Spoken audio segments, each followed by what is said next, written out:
Good evening. Thank you for tuning in to episode 5, season 2 of the Front Line Blacc News. I'm your host, Che and Kroma. It doesn't look like Lady Che is going to be joining us tonight. She's the other host of the show. And on tonight's show, we will be discussing several things. The first thing is Tangibles 2022. The next thing is I officially filed for mayor of Denver. The next thing is Ketanji confirmed to Supreme Court. Will Smith banned from the Oscars for 10 years over slapping Chris Rocc. California reparations update. Unhoused neighbor news and unhoused neighbor sweets. And we should be joined shortly by Chris Shimada, who will be the guest tonight. So I'll get us started. This is the year of the decade of tangibles. We are demanding something tangible for our vote. The days are over. We're just voting just to be voting. So a brother by the name of Tariq Nasheed 2 years ago came up with the hashtag Tangibles2020.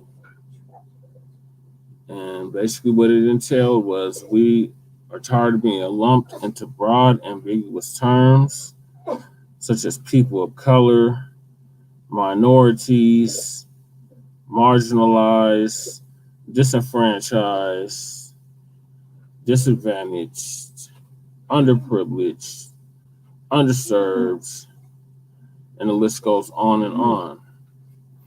So I'm going to put that up on the screen right now, what Tangibles 2020 was all about. It looks like Lady Che is now joining us.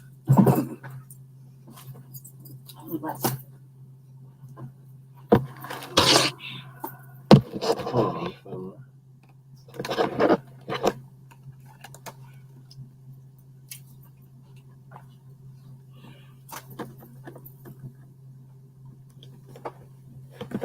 Hold on 1 second.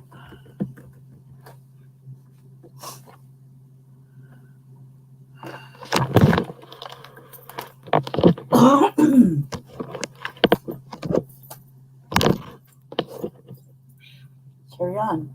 You sure? You gotta get closer. You can't see me anyway. No. Yeah, I'm in the show. Carry on. Okay, so Tangibles 2022. Let me share the screen.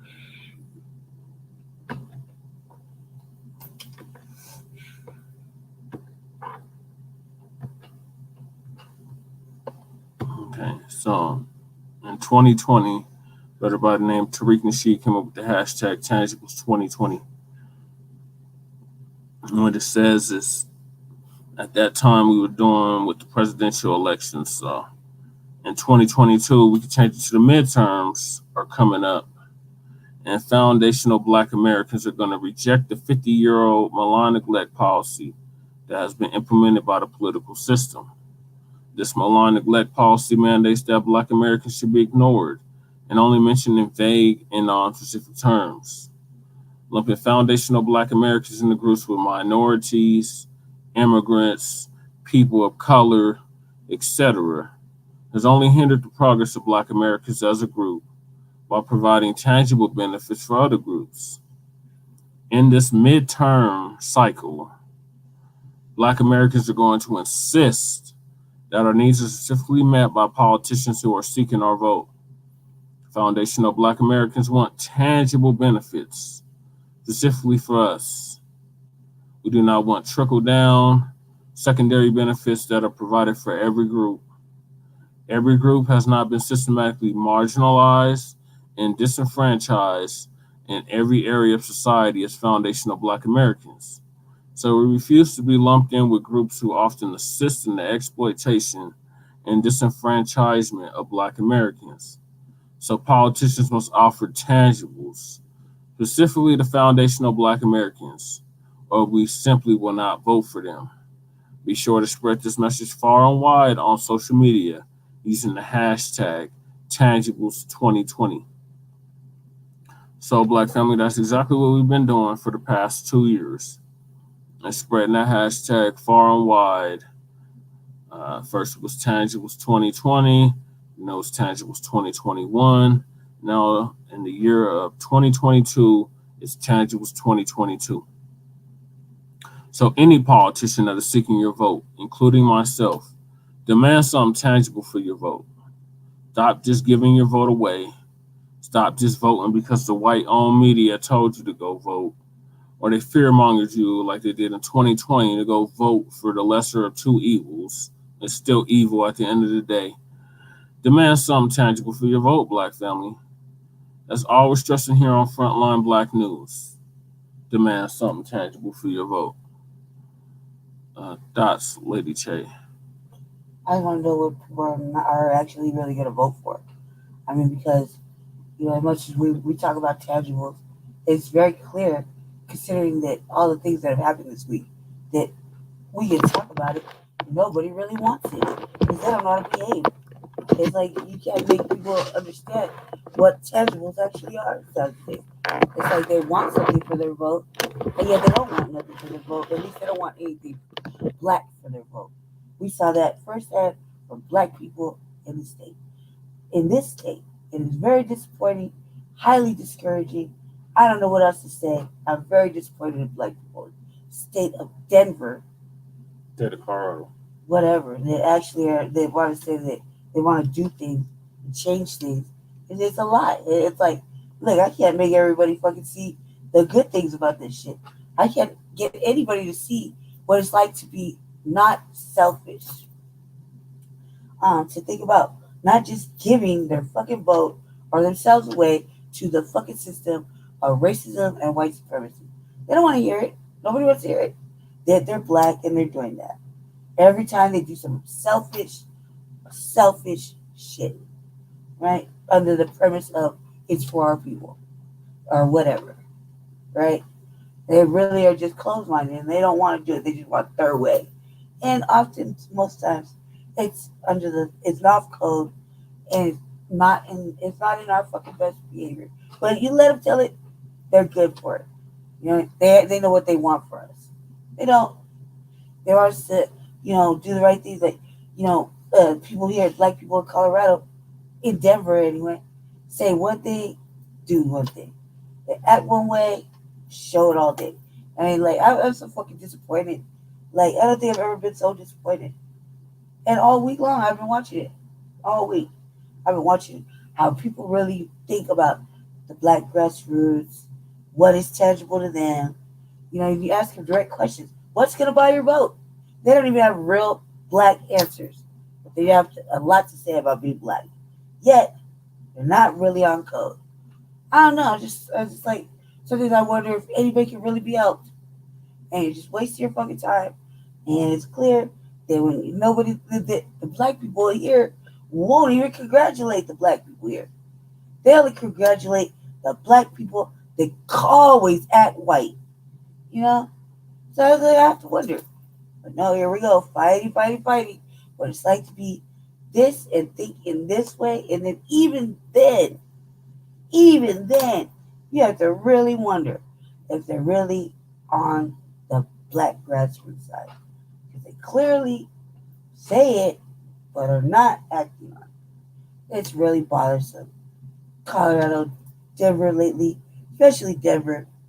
Denver couldn't get more disappointing when it comes to not celebrating fucking success.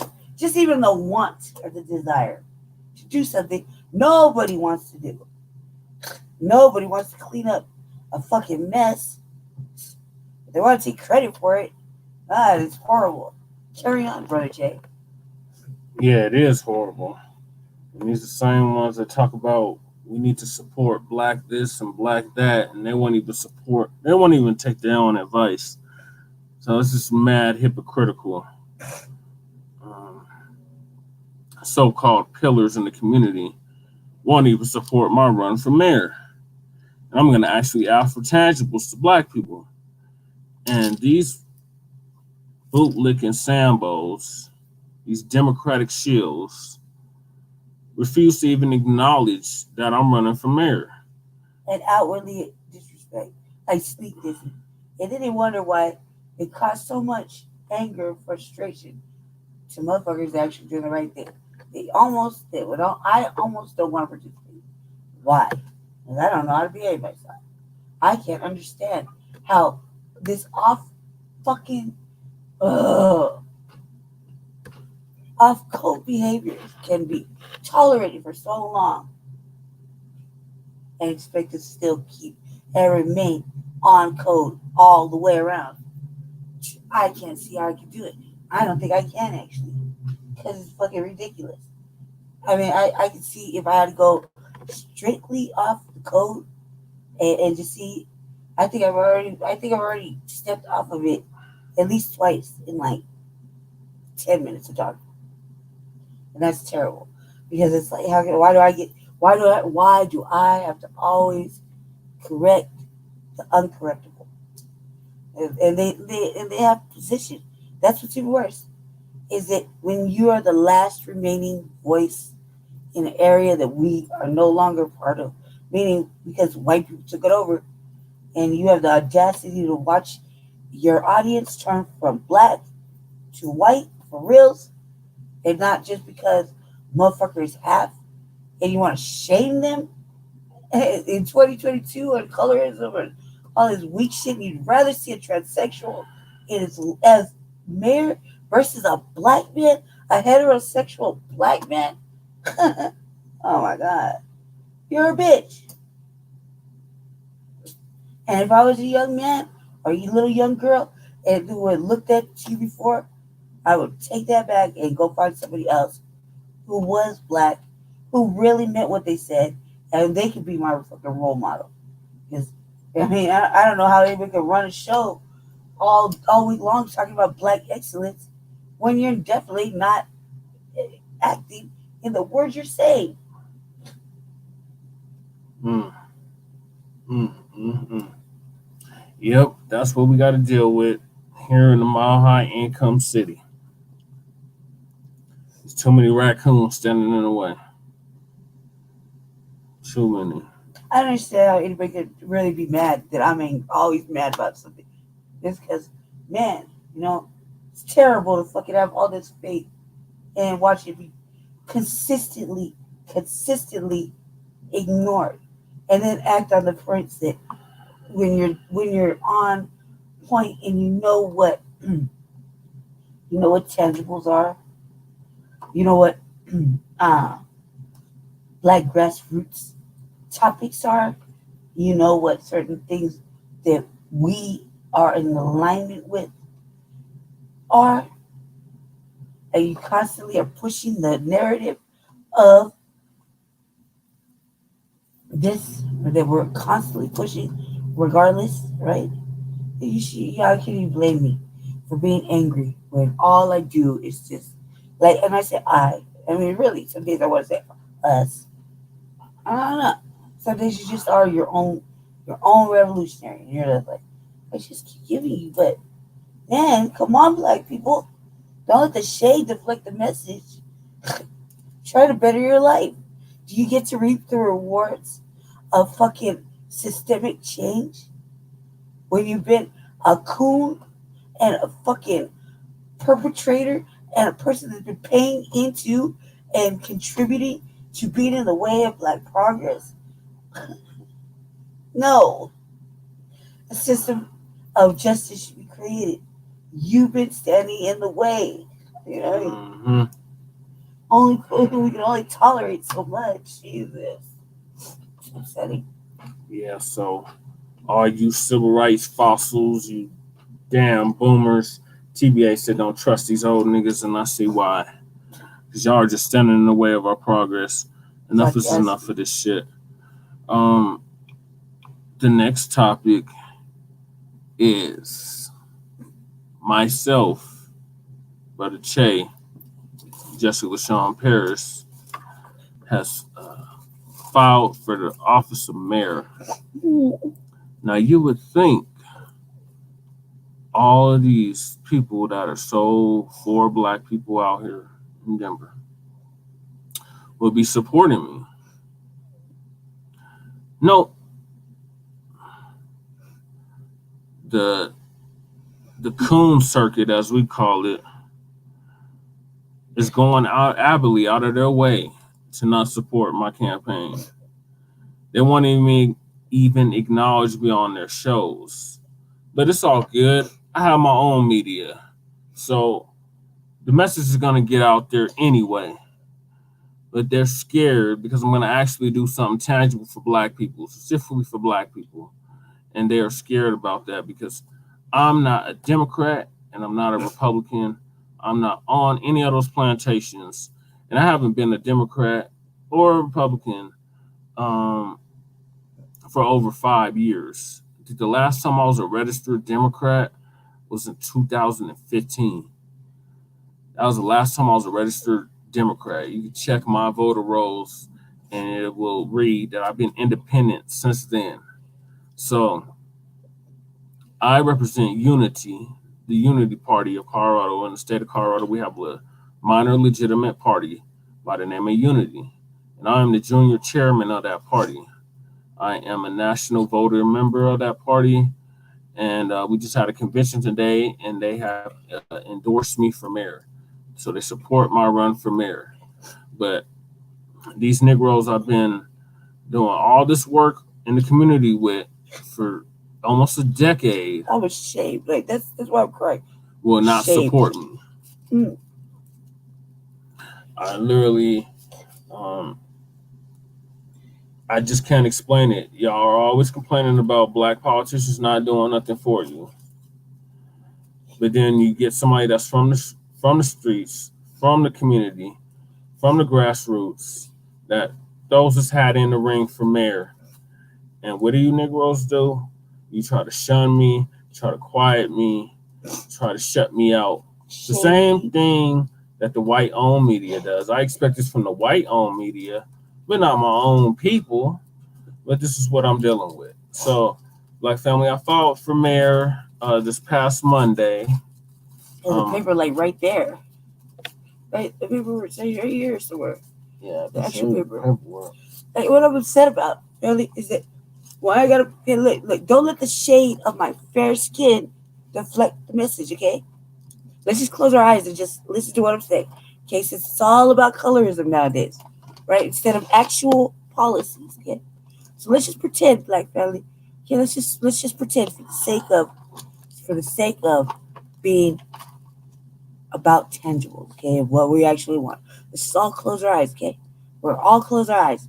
And inside, all you see is that light. Inside, you're looking at this with your actual Black eyes. You know, dig deep if you got to dust them off. I'll wait. Okay, now they were here. Check it out. You see, you're the last remaining voice in a gentrified area that was once really all Black. Right? Okay.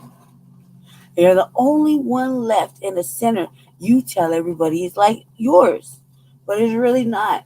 Okay. So if you have all these things and everybody believes it, fine. But you see this man in this community on this street almost twice a week, 3 times a week? Yeah. Right? Not to mention, everybody got their favorites of who they wanted to fucking, support. Fine. Look, you ain't gotta like everybody. Obviously, it's a free country. You want to be Black 1 minute and really white the next. You want to be on the other side, cool, whatever. Okay. But when you know that your punk ass wouldn't even apply for mayor, right? Ever. Not that you couldn't do it or not that nobody wanted to. You just didn't. Okay? You just have a lot of opinions and shit. Fine, cool. But you know that this man, you watch this man be homeless. You watch this man do college while homeless. You watch this man advocate, not just pretend to advocate, actually advocate for the unhoused. You watched him successfully change one person's life in front of your own eyes for a whole year and a half. And, in regards to me, everybody always acts like I just showed up. What's really stupid is in that same what is it? 4 or 5 block radius, right? Yeah. It's like Jurassic, and then for like that further like what, like 10, like a 10 15 block radius. Mm-hmm. Maybe that's pretty generous, right? You watched I popped up out of nowhere cause I was sleeping on the same sidewalk across the street 2 blocks over for 3 years, getting swept all around the area. Not to mention, I went into the system as a little girl running around that area. I was always disabled. I wasn't always sick. I wasn't always a bum. Right? But you always want to discredit something in front of your own eyes. As a pillar of the community, you watched this community member live the most fucked up ass life. And you also watched this man take that degenerate and create somebody of service with nothing in front of your own eyes. Okay? The audacity. But as a man who avidly supports living somebody's dream, having something, creating a life, etc., etc., etc., you would think this would have went better. So this one, he puts his paperwork in. It's going all over Facebook. I'm going to go sign up. I'm applying. I even, he does a little video. And everybody is there is real nice to him. They were so nice to you when he did it, right? I'm super happy that they're like, yeah, I don't ever have to do this. Let me notarize that. Right? Okay. I'm like, I got like mixed feelings because I'm happy and upset. I don't know what the fuck to do with myself. They're like watching him like, whoa, because I ain't never seen nobody accomplish a goal like that. Right? Like, I'm really from the gutter. Like, this is really the bottom of the street. I ain't never seen anybody make a goal and actually go for it. So they're serious. So I'm like, I don't know how to react, right? But this fucking city, right? Our community, literally across the street from his family shop, the only remaining legitimate Black-owned barbershop. And it is not gentrified, at least like how it always looked to me. The vibe is the same, okay? Right across the street, pillar of the community. Right, got a whole platform. Nobody says anything over there, okay? Now we're talking about, we've been announcing it, we shared, we talked about it, we did whole live shows. I did whole shows, okay? And 5 days go by. And within 5 days, a lady, she got put on the ballot for a whole separate position. I don't even know what it is. See you reaching. Yeah, I don't know what that is, but she's important, so she got put on. She worked for that. We're not hating her. Well, I'm not. We have nothing bad to say, okay, about this lady, and it says a whole completely different position again. So like anybody, just hey, congratulations. That's the polite thing to do, right? Okay. Then, how many times you heard me say they ignored him and I wasn't gonna have it, right? No more for that. We'd be lucky sometimes if anybody that we haven't forced, like as far as like the newspaper, puts anything in there in regards to him becoming or him going to be the mayor, right? He's been saying this shit for fucking over a year and a half, if not longer, every fucking week, consistently. No veering. I'm going to be the mayor of Denver. Everybody all of a sudden like they never heard it before. Don't even acknowledge it. Don't acknowledge it. No congratulations. Not even a pretend. Nothing. Not even a half fucking fake smile. No words whatsoever. And the whole week, because obviously we're committed to watching this Mark, his program, right? Because he's in our community. So we know how to act like part of the community, right? Yeah, he's supposed to be a pillar in our community. You're supposed to be our leader, our role model. You can't take it back now. Now you don't want to be the role model. You shouldn't act like one, so you can't take it back. I don't want to hear it. I've been saying it all week, right? Well, so the lady, she gets put on the ballot. Congratulations. That's not for us to judge. Hey man, she did her thing. It's a whole different person. It's a whole different platform. You know, I'm always congratulated. I don't even know what the position is. I clearly don't know what it is, but I have known the lady. I've seen the lady before, so I know she worked hard for it. She must have, because people stood up and rallied behind her. So it must be important. If it isn't for the little village behind this guy, I know, especially this is gonna even go harder because look how bright I am right now. It's even gonna go harder. For the little tiny village stood behind it. We started crying. We're upset, right? Because if you don't acknowledge this, sir, you don't have to vote or vouch. We obviously seen your alignments for the last couple of months. We've seen you sneak this and really act like he wasn't qualified, even for the thought, right? And always bad mouthing somebody. Always say, just little sneaks.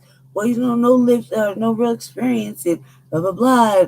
I don't know. Black people say one thing and all these little sneak comments. Oh, how can we really take it seriously when you're black and you have white mates and blah blah blah? It's always when they look at me, it's always white, right? I'm glad that the light is so bright right now, because this is gonna hurt your feelings. Sadly, right? That we have allowed ourselves to think that this shit is acceptable, right? We're joined by Chris Rocc. Yeah, hold on. Thank you for joining us, brother. Thank you for joining us. I'm glad. One moment, okay? Hold on. 1 second. 1 second, okay? I'm gonna let it go. Hold on, my brother, please. I'm glad that we're so disrespectful to people like me who are mixed. We don't qualify now. We don't qualify for anything, okay? And it's shame on us, right? As we're all black at the end of the day, shame on us, right? For not being, we could be inclusive with everybody else, but except for the ones that actually are doing this, are actually black, actually spreading the same message, actually believe in empowerment and not destruction, actually know what being on a compensatory code means, okay? Actually know what it means, but because they're so cognitive dissident, so unintelligent when it comes to that, so get along with your paymasters, being standing in the way of black progress, obviously, and shaming one person who actually is the bottom, the black grassroots, right? Everything that is fucking important.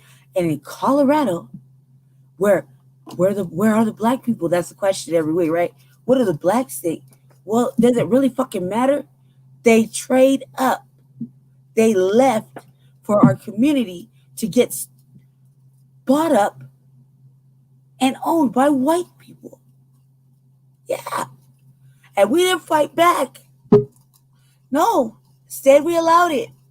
We embraced it. Come on in, white people. And we had the audacity to get mad. Right? This man, for 5 fucking days, everybody knew, right? Everybody knew he applied. Well, at least we did. We didn't act stupid because we sure as hell promoted it.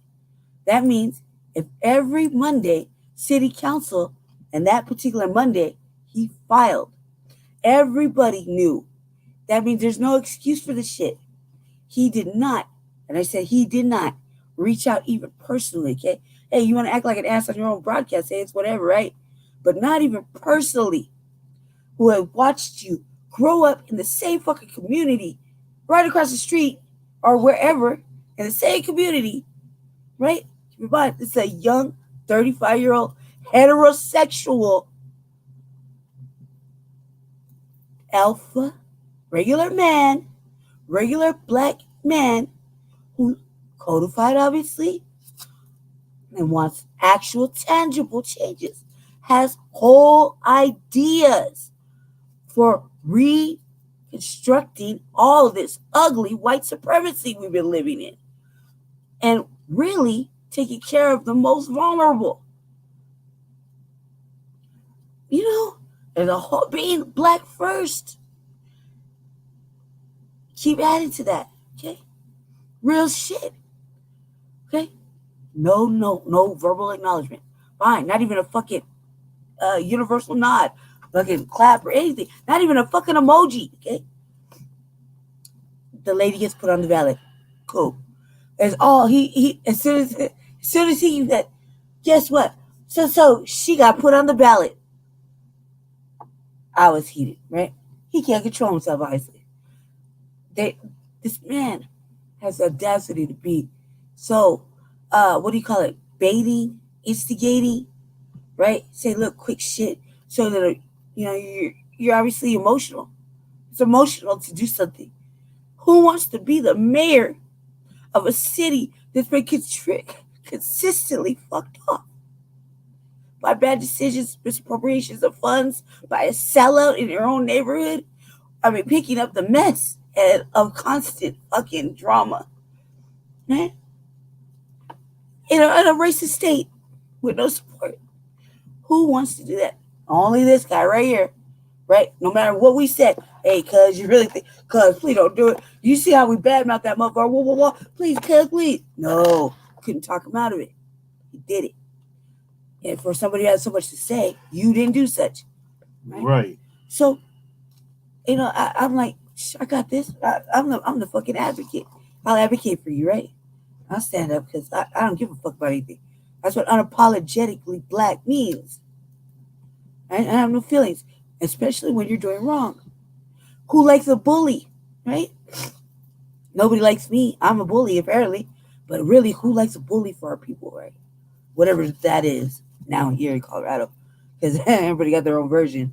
So let's just say we're in alignment with the only voice that matters in media, with the only agenda that matters, and that's the black one. Right. Period. You don't know what it is? Look it up. Shout out.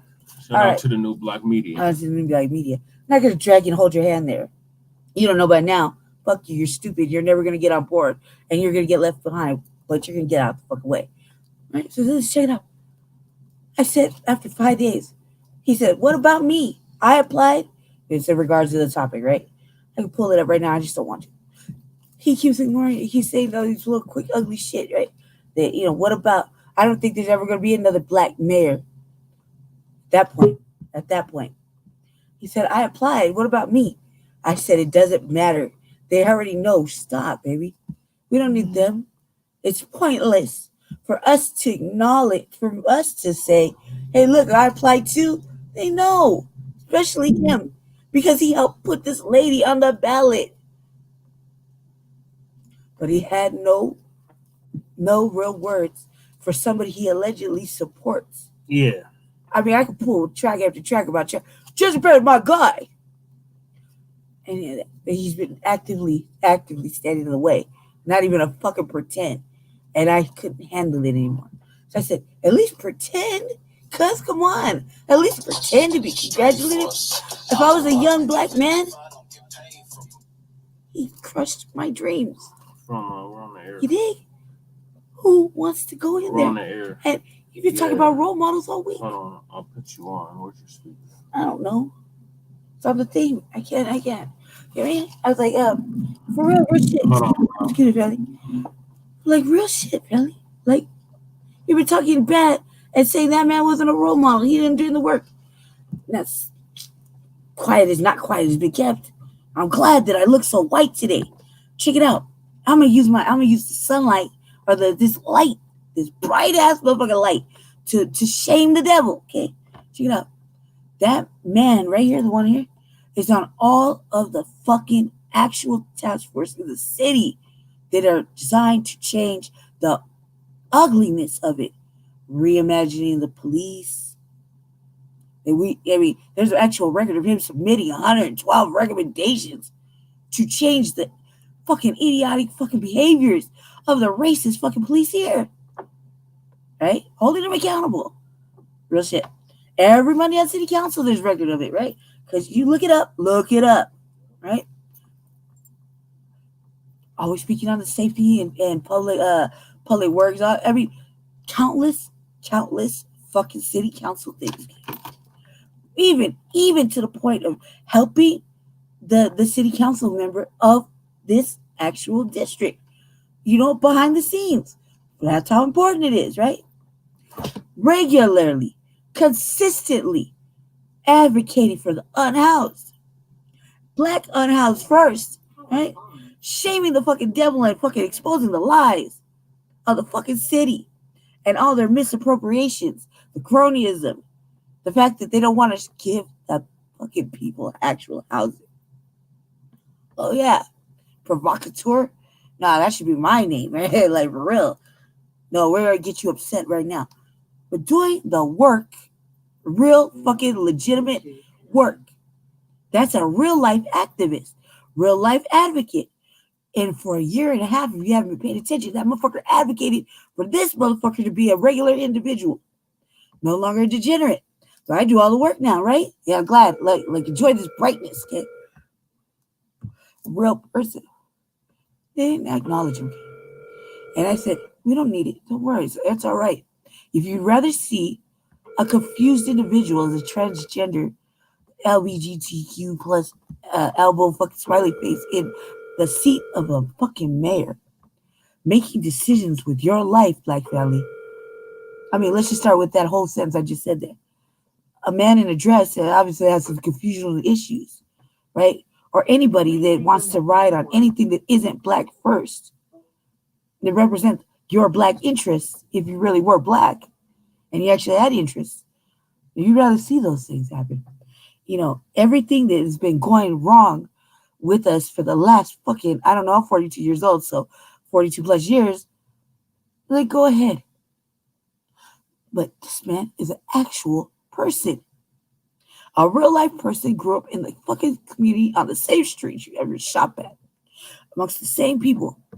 Okay? The other person who decided he wanted to have a run has actual fucking acknowledgement, a whole fucking article, right? We get lucky if we get 2 sentences.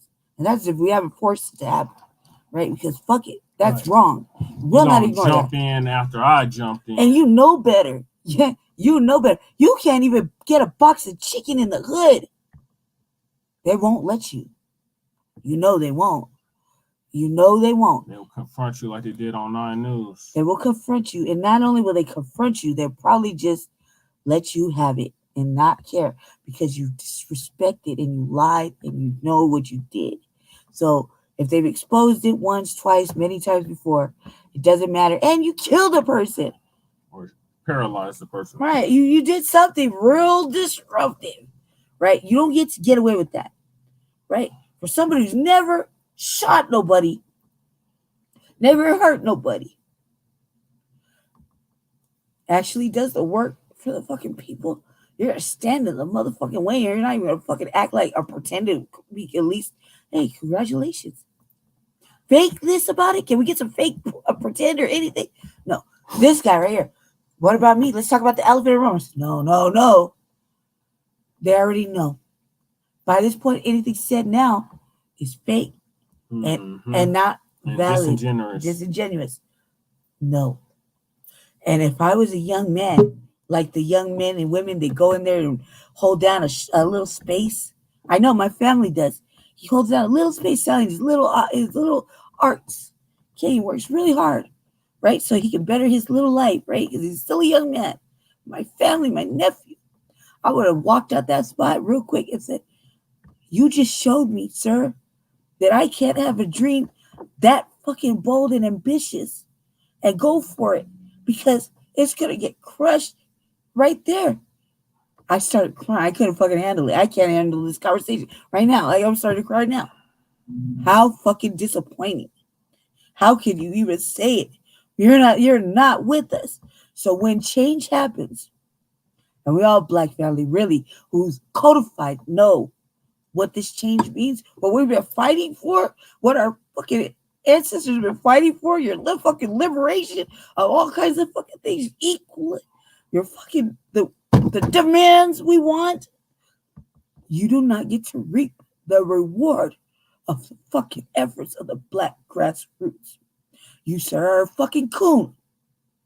You, sir, are a perpetrator. Oh, wait, you're always talking about raccoons. And you, sir, have been standing in the alignment of fucking Black progress. Not only have you been doing that, but you, sir, are a contributor to the fucking benign neglect of our people. Okay? Of our people. And you perpetrate by contributing to the fucking system of racism and white supremacy. Avidly, voluntarily. You want to know who represents you, sir?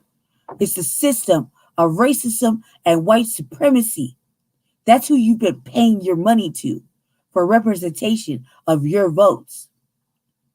Yeah. I mean, you're going to have to accept that, sir. You're going to have to accept that. And you're not for the people. You should not even have a question of what's good for the people, because you're not good for the fucking community that you live in. If you could support that and not support a young, God dare I say it, heterosexual, normal man, right, who's on the fucking only agenda that matters, the Black agenda. Let that seep in for a little bit, right? Just because he has a girlfriend, no, let me take it back. Not married, a girlfriend that you don't like, that she's mixed, and you don't want to talk about, you want to share her because she's so fucking light. Oh, let me get the light a little better. Okay? It's not let the brightness deflect the message. Just a girlfriend, right? Girlfriend. We can change that. That can change. No children together, but it's in fucking the loudest fucking voice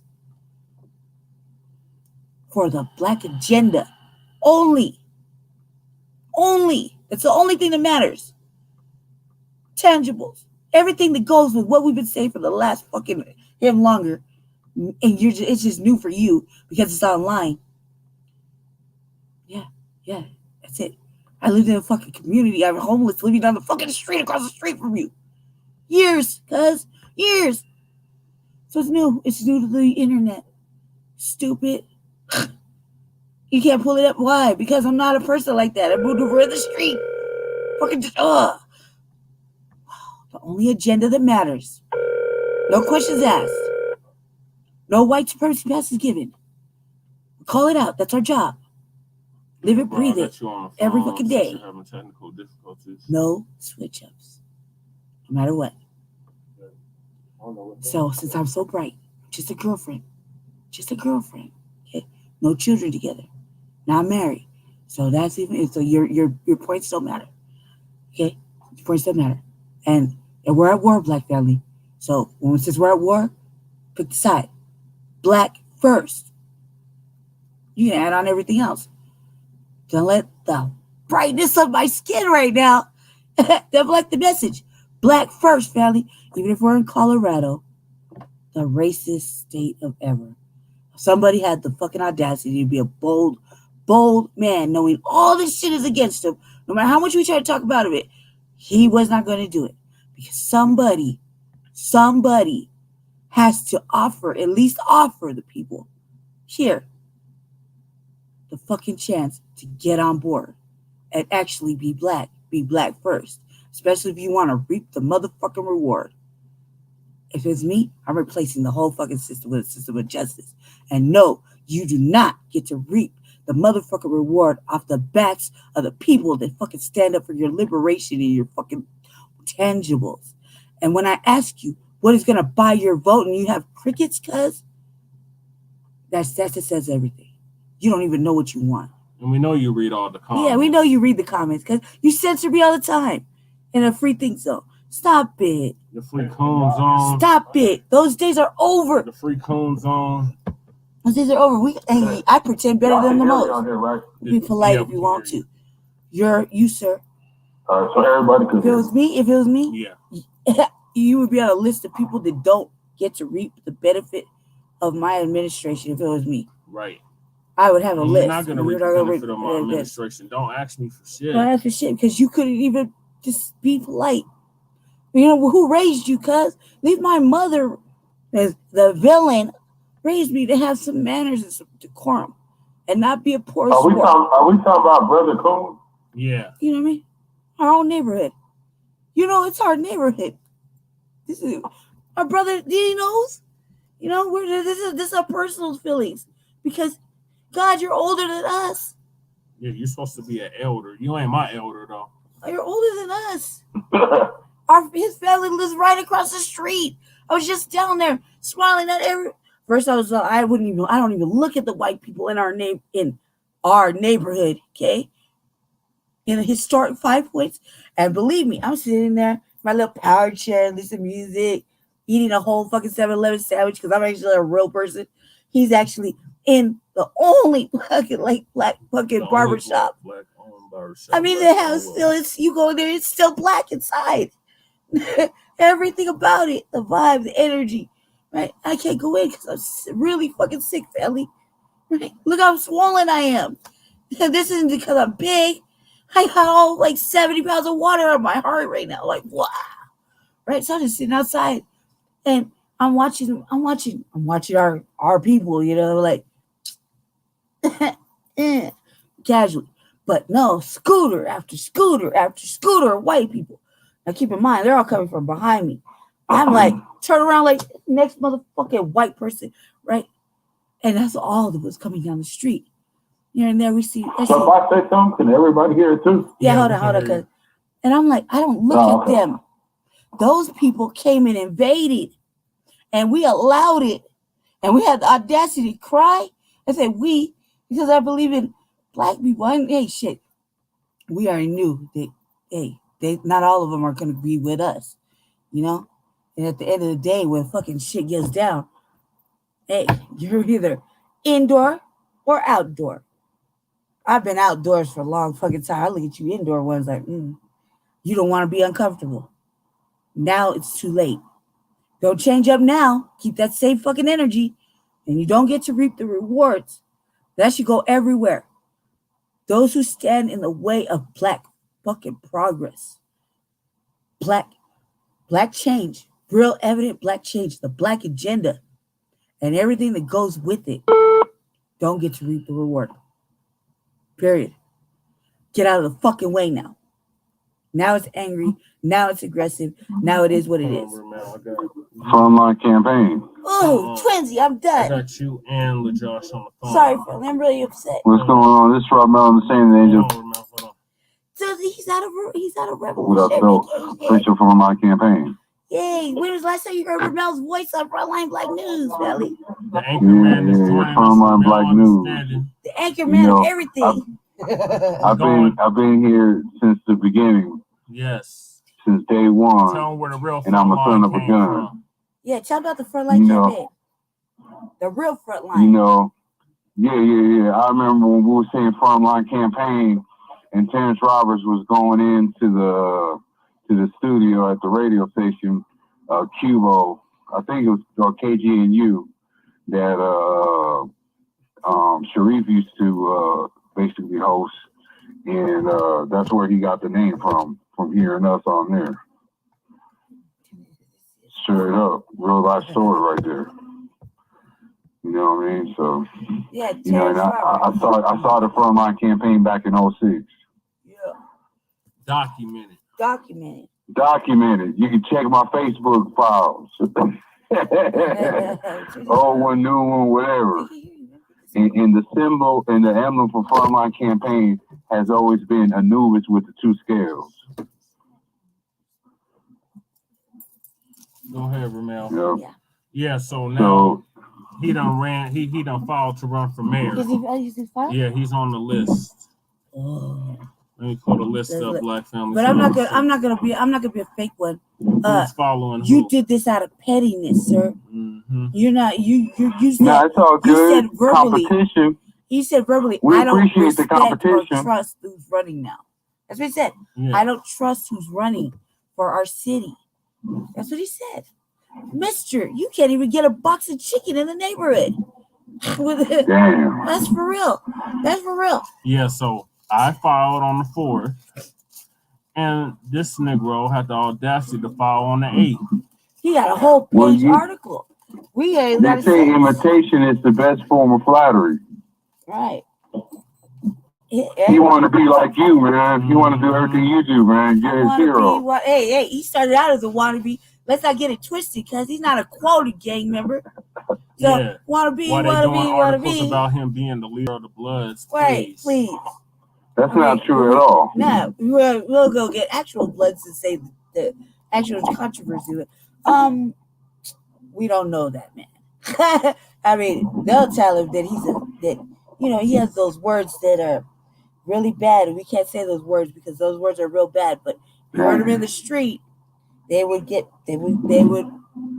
have repercussions. Okay, they have repercussions. Ain't he supposed to be on your show? Like, ain't he supposed to be guest appearing on somebody's show?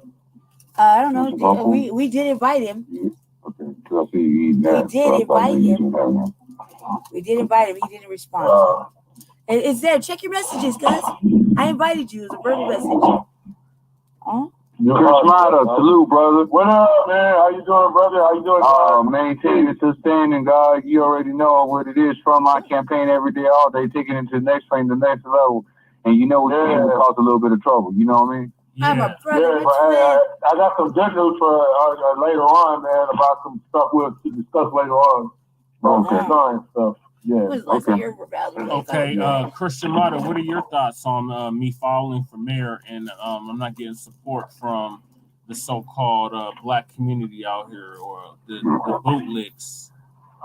bootleg community out here? This is the first thing I don't understand. That you've been running for this. You're like a native from here. And not just a native from here, but you actually like be down there supporting brothers and sisters and stuff like that. Not the fact that other people want to steal ideas. You know what I'm saying? And try to make money off of other people's ideas. But you know what I'm saying? The sad thing about it is that how do you sit up there? It's almost like you're trying to cause confusion going on with like the whole politics game, because of him studying people's backgrounds. Because you got to remember, always a white nigga's gonna be a white one. I mean, you can dress them up, but they still gonna show the way they show. That's just how it is. They're gonna show the way they show. They're gonna show what they're gonna be.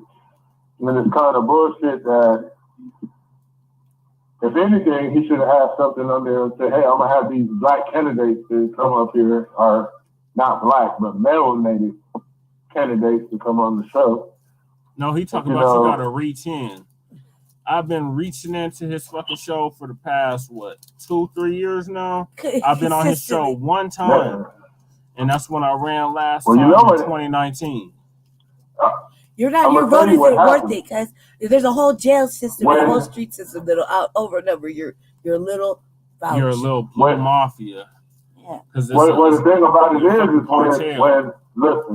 when Clinton, you know what I'm saying, when Money Lewinsky and Kamala came under the table, you know what I'm saying, from Clinton, I could have swore I seen him too. You see what I'm saying? Because somebody's getting too much of milk. You know what I'm saying? Right. Yeah, for the audacity to talk about somebody with a girlfriend. Then you got two pregnant children with a white woman.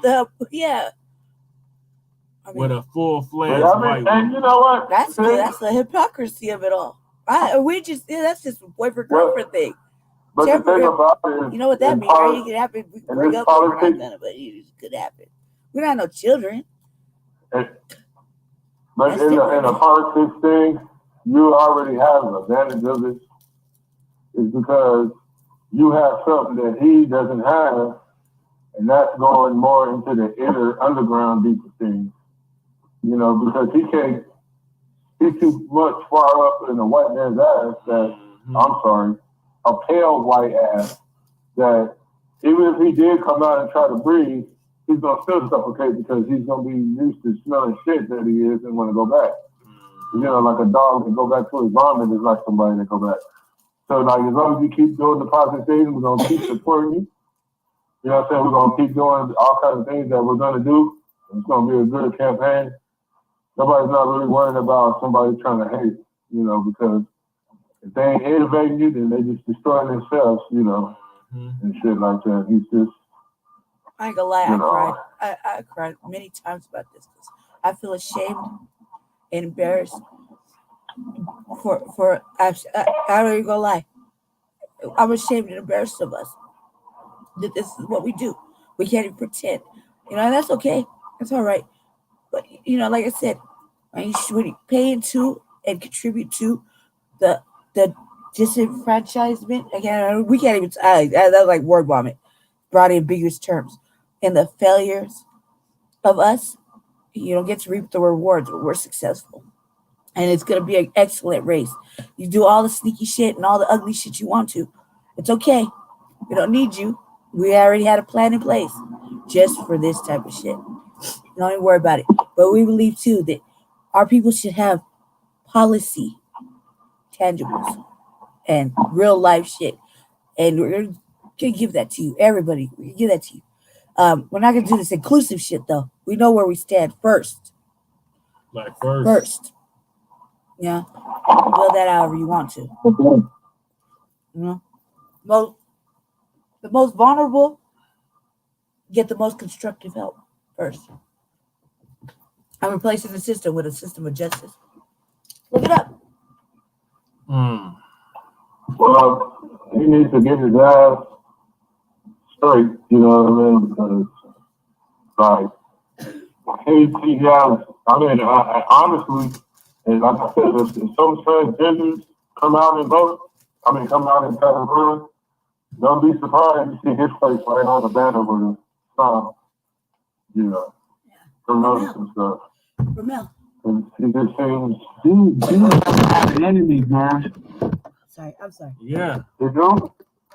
Yeah, he got a lot of enemies, so he gonna have to watch his back real tight now. Mm-hmm. Yeah, because I mean, and it's just sad, brother, because you know what I'm saying? We like, should be like that, yeah. Why would he, like, it's bad enough he stole from a sister, you know what I'm saying, that we all know very well. Yes. You know what I'm saying? And the crazy thing is when I found out about it, I was like, damn, so that shit is true. You know what I'm saying? Because nobody knew that. They thought it was his idea. And I was like, whoa, bro, no. I was like, man, I think that's such his idea, man. You know what I'm saying? So if you can do something like that, you know what I mean? You can do any kind of other things too to try to like discredit, you know. And you can't promote this brother to get on, you know, and he helps you out. You know, he's there probably more faithful than he be there. You see what I'm saying? So, I mean, it's just bullshit. But Ramel, Twinsy. Ramel, Mr. What's up? Hey, I met y'all. Matter of fact, I met y'all selling Ramel's books right outside of Brother Jeff that day.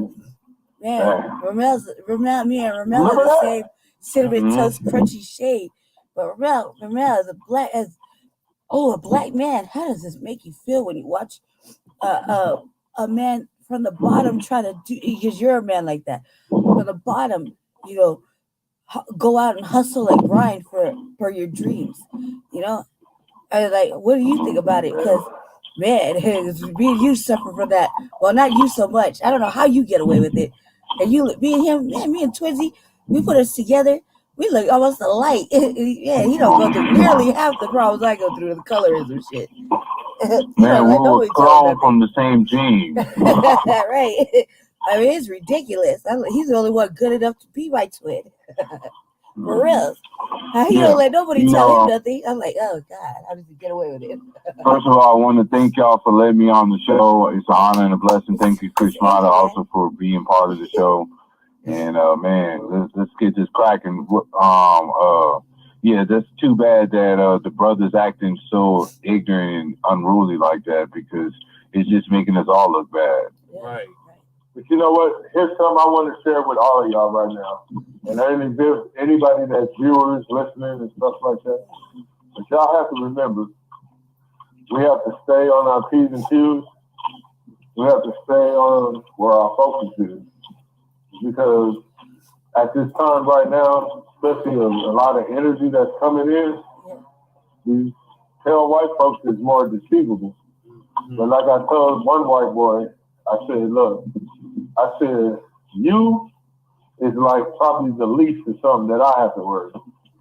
He looked at me like, what are you talking about? And I said, because we have a percentage of our own people that were falling that we were supposed to correct. I said, so let me tell you this. I told him, I said, if you go back into the caves you counted, what was the colors you was before you came out? Mm-hmm. Mm-hmm. I said, so the main purpose is he's a fallen angel, bro. And what it is we have to stay focused. So I'm telling you, whether you're in the court systems, whether you're out of the court systems, man, it don't matter what it is. This motherfucking demon, he's going to still try to do what he got to do because he doesn't even have time no more. You know what I'm saying? His time is been up. You know what I'm saying? And I'm in the court systems. I mean, look how they're doing everybody and just, dude, I mean. His time is up. It's up. You know what I'm saying? And I'm at the point, man, whew, I don't even want to talk about it on my mind over there, but I've been going off on white folks. Brother Jesse was on Che was it. Yeah. We, and then, truth be told, the little village, which is, the support, the actual support when you do something so courageous as to fucking apply for something, it's a courageous act. No, like, we're not acknowledging the run of Terrence Roberts. Like, dude, let the neighborhood, tell it you're not worthy. Your ideas are not worthy, really. And, hey, why don't you just say you want to build a studio? You know what I mean? You want some other shit. And man, if I didn't know any better, I had to reread this article. I was like, you want to take over the PTs and put children in there? Hell no. Until I read the article, okay? That was the first thought. It's not like that. They turned the whole building down. But I was like, all I could think of is I had a kid, and I took my kid into that building, an old strip club. Hey, it's like you got low level, medium level, and then you got the upscale. Like, you can't go in there without, you're paying money to go in that strip club. We're talking about low level club, right? I put my kid on this. I don't care how many times you change the floor or the wall. My kid go to sleep in there. My kid gonna think about why he's waking up dreaming about twerking, dollars falling from the ceiling. He's stuck to the floor. What? Man, no. City, and then I read the article, right now, and it was a whole change. it's so sad. Your Our city that I'm watching, the stuff that's going on, and I'm actually watching how our city is just disappearing. And it's just not our city. Advocate. You know what I'm saying? Yeah. It's like everywhere, y'all. I was just meeting some brothers actually. I was mentioning you, Brother Ramel, because you from New Jersey. And it was another brother that was from New Jersey. Yeah. And that, man, though, I didn't know it was like that. Man, it's like, it's a ripple effect that's going on. But it's so crazy how they doing our people. You know what I'm saying? Like, I mean, they won't let, you got one token black, you got to watch that token black. Yep. Because he's a token for a reason. Yeah. You know what place is still kind of like intact, brother? Not to cut your wisdom, but Colorado Springs, bro. Colorado Springs got a nice, close-knit black community over here. Oh, Colorado Springs. Awesome one. Awesome. Surely you know what I'm saying? Because you got them from all around the way. Mm-hmm. It's going to be hard. We knew that. You know what I'm saying? It's going to be hard. As a matter of fact, the flag that's behind me came from a brother from Colorado Springs by the name of George Cook. Yep. He made that flag. Rest in power, peace. Yes. Yeah, rest in power. Did he? Yeah. Yeah. You know what I'm saying? Passed away about 4 years. When Colorado Springs were hard. Yeah, Sometimes everybody and tell one down south side. Yeah. Yeah, South How long has that brother been passed away? The one that made that flag, brother. It's been about 3 years. I've only seen a And handful of those flags. that's right outside of Kente Express too. Yep. Yeah, I had to go out of my way. I have to go out of my way to get it remade, like a copy of it. Can somebody on here just explain to me what happened to the African American voice? What happened to that picture? Yeah, I don't know. You can't. I don't know. Sad. I mean, it's like they're trying to start a frontline campaign digest. I told the brethren that we need to do a frontline campaign digest with 10 pages and just sell them joints $1 a piece. Yeah, and the idea is there. Actually, and I think that if we really reached out, the brothers here would align with us. You know what I mean? The ones that used to just take on the papers when it's still where the brothers. Man, they're funny too. They used to come and pick up the Unhoused and take them to to service or whatever. Yeah, I hadn't seen them. Last time I seen one of them, we were making jokes outside the cultural center. Mm-hmm. Yeah, they were so nice. Yeah. Excuse me, Queen. No, go ahead, Shay. Twins. Go ahead.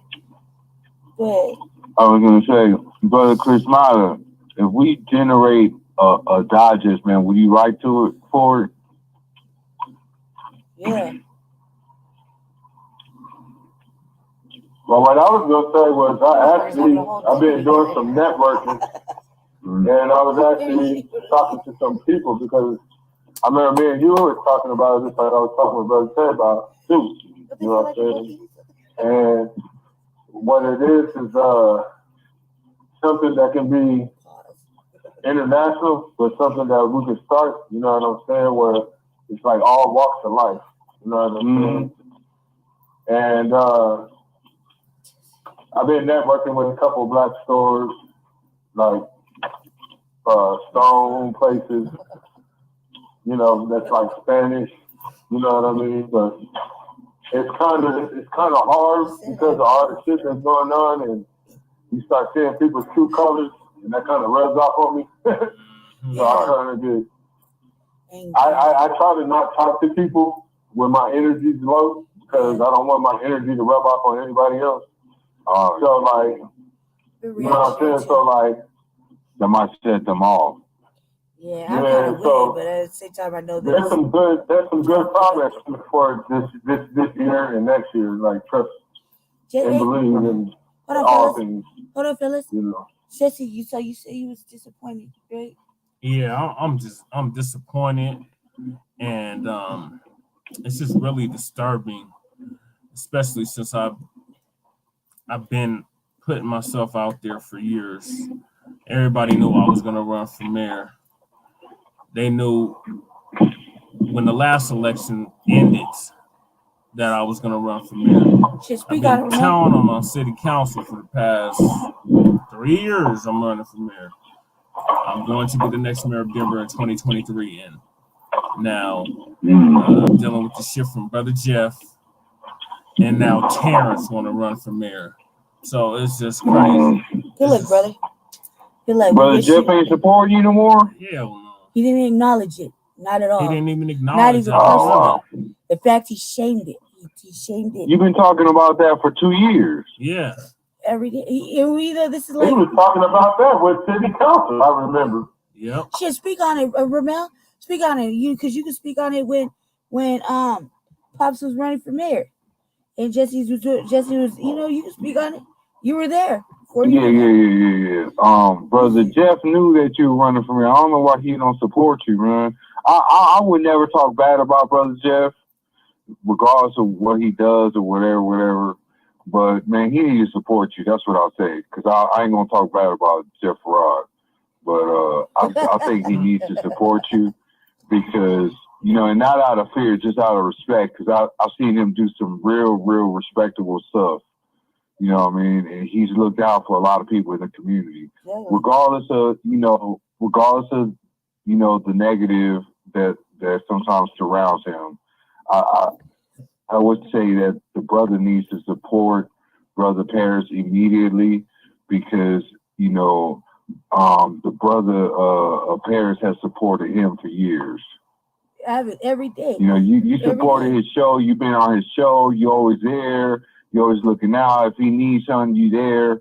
You know what I mean? So he needs to reciprocate that. That's what I suggest. That's what's even more upsetting. That's what's more upsetting about it, because like that, like I mean, dude, just it was so just it's disappointing because like me, like we were talking about it, it hurts my soul. Like literally, I don't want to take my sunglasses off, but my eyes are red. I've been like, yeah, man, why you gotta be like this? Cause like, why you gotta be like this? You're better than this. You're better than this, man. Like you don't have to, you don't have to endorse, but God, man, just as a human being, you're better than this. You know, like it's disappointing. You know, that's what's sad about it, because we're here with him. So, you know, for those that, you know, we ride hard for him. You know what I mean? Like I'll fight the whole motherfucking world so you could understand what it's like to fucking, man, I ain't never had no motherfucking ambitious goals. He gave me inspiration. I mean, I don't even make goals. I made a whole list of 1-year goals to work towards. I'm burning out my heart light just to live up to that. Come on now. I've been a degenerate. The fuck? All right, so we got to move on to the next topic. So do y'all have anything else to say about this? No. Yeah, I got one thing to say. All revolutionary Black guerrilla factions need to come under one umbrella, and we want to be that one umbrella. Frontline campaign every day, all day. That's all I want to say. Wake up, guys. Come home. Gotta stop the cat. Christian Marty, do you have anything else to say about this? No, I'm good. All right, so I'm moving to our next topic, and that is Ketanji. Bad winch. Ketanji Jackson. Pretty bad winch, though. Ketanji Brown Jackson confirmed to the Supreme Court. This is not a win for us, Black family. Is this a symbolic victory? Yeah, this is pretty, though. It's a pretty bad winch. Yeah. Is this a victory for Black people? Yeah, her name, yeah. You didn't watch the news, huh? The Supreme Court justice has been put into play according to Biden. That was what he was gonna provide us, and I like, and I'm not gonna lie, man, that is pretty sister. And that's about all I can say.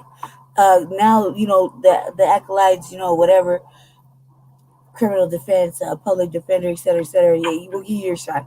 However, at the same time, if we're all gonna be on that alignment, well, she's Black with a white man. That's where this is at.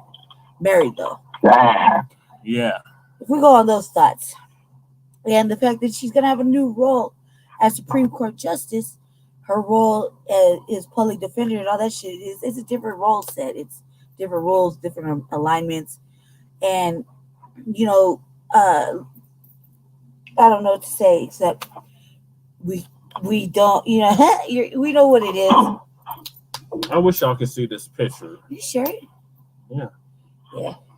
Oh yeah. You should. Well, if you watch the news, you can see that Biden was Biden was congratulating, right after congratulation.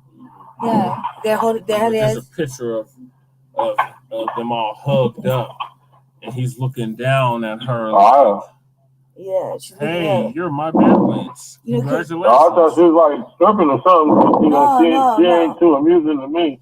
But the way they got this picture to us is like, it's really highlighting the fetishism of white men in power and black women that, you know, they want to be elevated by. You know, it's really advocating that narrative. It's quite disturbing if we go along on that belief cycle. It's just another form of symbolism, and it's not something tangible. But even so, this is the beginning, and let's let I don't know. I guess let it ride out. But we're in alignment with what the new Black media says. I'm not gonna repeat it. I'll probably run a show later about it, and we can be captivated by the awesomeness of the facts. Symbolism. Family. Jackson confirmed as first Black woman to sit on Supreme Court. The vote was a bipartisan rejection of Republican attempts to paint her as a liberal extremist who had coddled criminals. Now, this is the same lady that when she was asked how would you define a woman, she couldn't define what a woman was. Whoa. But yet we're supposed to be That is crazy. We're supposed to be doing a jubilee because she's now been confirmed to the Supreme Court. I was saying some real crazy radical shit right there. Whoa. So I was in my godmother's barbershop earlier. Yeah. And I was talking about me running for mayor. And then they had asked me, Frank had asked me, the barber had asked me what my cheese right there? What my thoughts Is there cheese right there? Cheese. Cheese. What my thoughts were on Ketanji being confirmed to the Supreme Court. And I basically said it's symbolism. It's just another black face in a high place. Mm-hmm. It's Obamaism. Yeah. It's the Obama effect. Tokenizing or something like that. Tether tokenizing. Yeah. Yeah. We didn't get nothing tangible when Obama was in office. So what makes you think we're going to get something tangible, anything that's going to benefit us with Ketanji Brown Jackson being confirmed to the Supreme Court? So Ketanji, put yourself on mute. This article is from the New York Times, and it says Washington. The Senate on Thursday confirmed Judge Ketanji Brown Jackson to the Supreme Court, making her the first black woman to be elevated to the pinnacle of the judicial branch in what her supporters hailed as a needed step forward, bringing new diversity and life experience to the court. Overcoming a concerted effort by Republicans to sully her record and derail her nomination, Judge Jackson was confirmed on a 53 to 47 vote, with 3 Republicans joining all 50 members of the Democratic caucus in backing her. The vote was a rejection of Republican attempts to paint her as a liberal extremist who had coddled criminals. Dismissing those portrayals as distorted and offensive, Judge Jackson's backers saw the confirmation as an uplifting occasion for the Senate and a mark of how far this country has come. Don't be fooled, black family. Ain't no progress being made with this. Like I said, it's just another black face in a high place. Yeah. I like I said, she's pretty. Hey, everybody else there, but ugly. Judge Jackson, whose parents attended segregated schools, has 2 degrees from Harvard University, and at 51 is now in line to replace Justice Stephen G. Breyer, who, when he retires at the end of the court session this summer, making her a justice in waiting. Even in the darkest times, there are bright lights. Senator Chuck Schumer, Democrat of New York, and the majority leader said on the Senate floor, "Today is one of the brightest lights. Let us hope it's a metaphor, an indication of many bright lights to come." He added, how many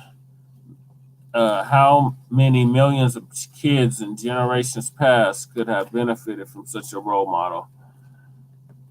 So we're going to live vicariously through her? I'm not. At the Capitol, the galleries closed for much of the pandemic were filled with supporters on hand to witness the historic vote. Mm-mm. The chamber erupted in cheers, with senators, staff, and visitors all jumping to their feet for a lengthy standing ovation. Mm-hmm. That's it, over a minute or something like that. When the vote was announced. After weeks in weeks of racist, misogynistic, and stomach-churning attacks. We cannot wait to finally call her Justice Jackson, said Derek Johnson, Wow. the president of the NAACP, not advancing us one fucking bit since 1865. You know how we feel about you, NAACP.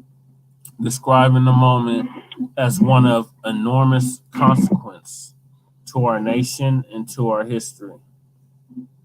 Yeah. Lord have mercy. Not Can I everyone speak on that? Hold on, I got to get to the article, Ramel. Yeah.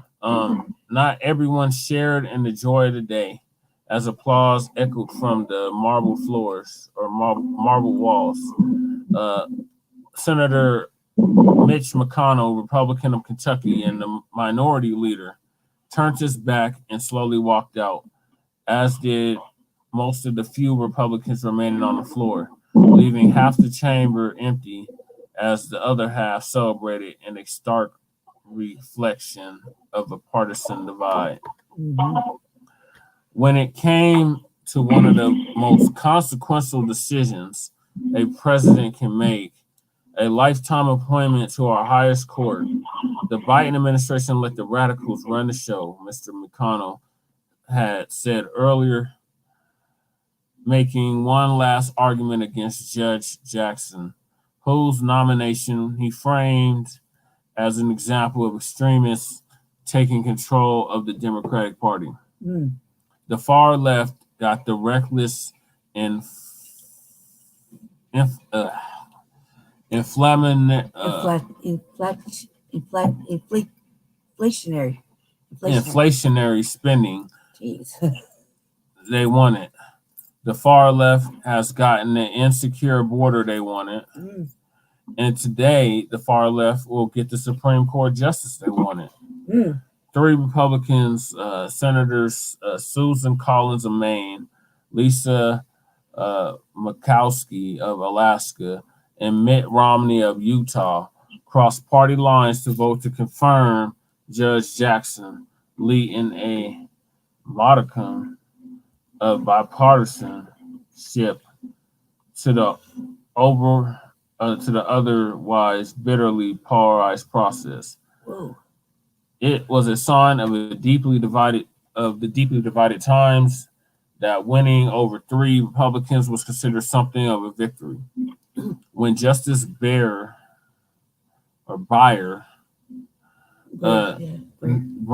nominated by President Bill Clinton, was confirmed in 1994, it was by a 87-9 vote. Holy shit.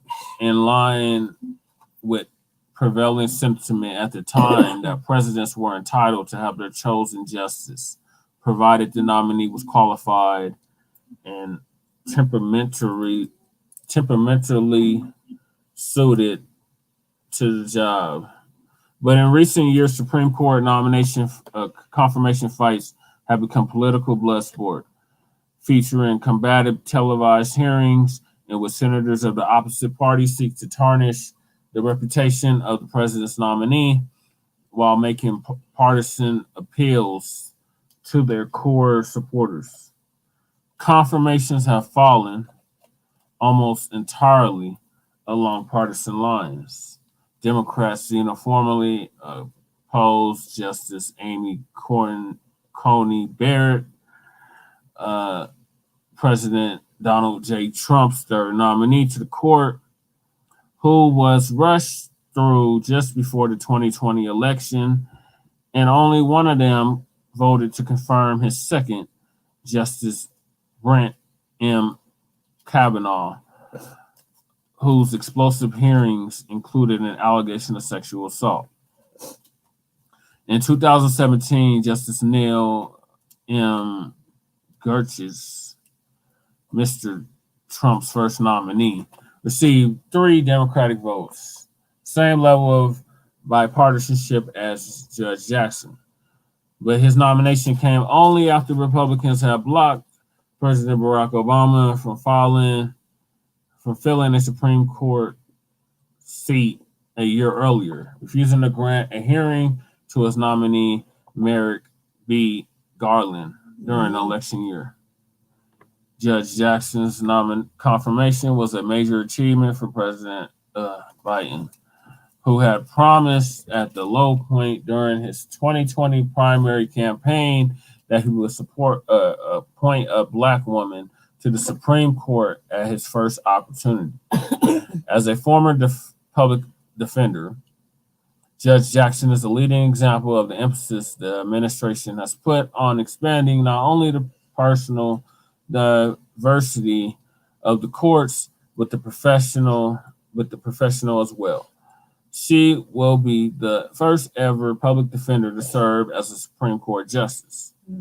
Vice President Kamala Harris, the first Black woman to hold the position and one of just 11 Black senators in American history, presided over the vote, one historic figure presiding over the elevation of another, as senators stated their positions from their desks in a reflection of magnitude of the moment. More than a dozen members of the Congressional Black Caucus, including Representative Hakeem Jeffries, Democrat of New York, and Representative Jody Betty, a Democrat of Ohio, clustered on the Senate floor to mark the occasion. At the White House, Mr. Biden and Judge Jackson watched the vote together from the Roosevelt Room, embracing and taking selfies in front of the television screen displaying the final vote count. Officials said the two would appear at an event on Friday to mark Judge Jackson's confirmation, though she will not be sworn in for months. I'm overjoyed, deeply moved, Ms. Harris told reporters after the vote. There's so much about what's happening in the world now that is presenting some of the worst of this moment in human behaviors. And then we have a moment like this. That moment was orchestrated by the White House and Democrats, who, given their precarious hold on the evenly split Senate, wanted to move as quickly as they could after Justice Breyer announced his retirement plans in February to put in place a successor. Mr. Schumer had urged the White House to move swiftly and fill in the seat even before it was vacant or became vacant, warning that he was only one illness or senatorial absence away from losing his majority and the ability to deliver a confirmation to the president. One member, and we don't have it, Mr. Schumer said in an interview recounting his message to White House officials. I want it to be fair, but I want it to be expeditious. We couldn't stretch this out. Faced with a historic pick who would not change the ideological divide of the court, top Senate Republicans initially promised a respectful review of her record to show that they could scrutinize a judicial nominee without personal attacks. But as the hearings approached, Republicans sharpened their tone. Mr. Mitch McConnell took strong issue with her refusal to take a position on proposals to add seats to the Supreme Court, a priority of progressive groups that were enthusiastic backers of Judge Jackson. Senator John Harley, a Missouri Republican with presidential ambitions, claimed misleadingly that a review of her sentencing record in child sex abuse cases showed a pattern of handing down penalties lighter than recommended by prosecutors. Republicans also faulted her for representing terror detainees at the military prison in Guantanamo Bay, Cuba, as an appointed public offender and signing court papers that accused President George W. Bush of committing war crimes for torturing detainees. She is an extreme outlier on the question of crime. Senator Ted Cruz, Republican of Texas, told reporters at a news conference in the Capitol not long before the vote, reiterating attacks that have been debunked by several independent analysts who note that Judge Jackson's sentencing record is well within the mainstream. Senator Marsha Brown of Blackburn, Republican of Tennessee, claimed that the dark money leftist groups supporting Judge Jackson were trying to push this agenda of woke education. Now, remember, Black family, we told you on previous shows with woke is synonymous with from these conservatives. That's just another way of saying black. Right. The few Republicans who backed Judge Jackson rejected such criticism, as well as what Ms. Murkowski called a corrosive politicalization of the Supreme Court confirmation process. While Democrats had the votes to confirm Judge Jackson on their own, if their caucus united behind her, they wanted some Republican backing, particularly for a historic pick. Senator Richard J.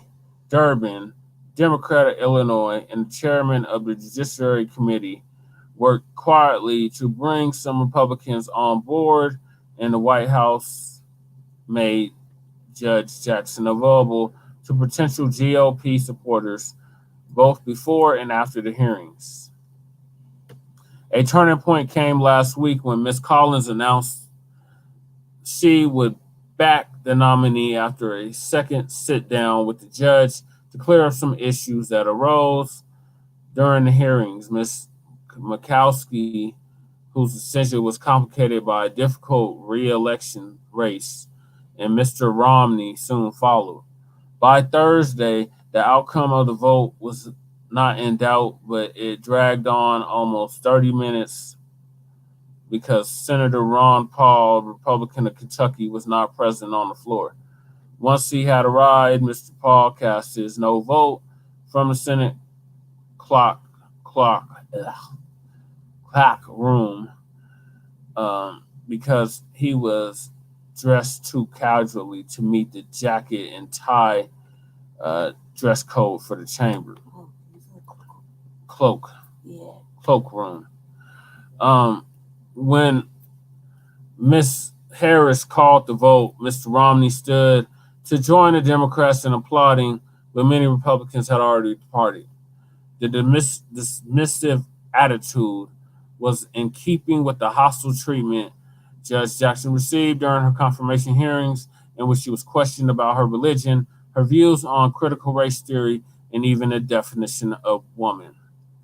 But on Thursday, her supporters were exuberant. Nobody's going to steal my joy.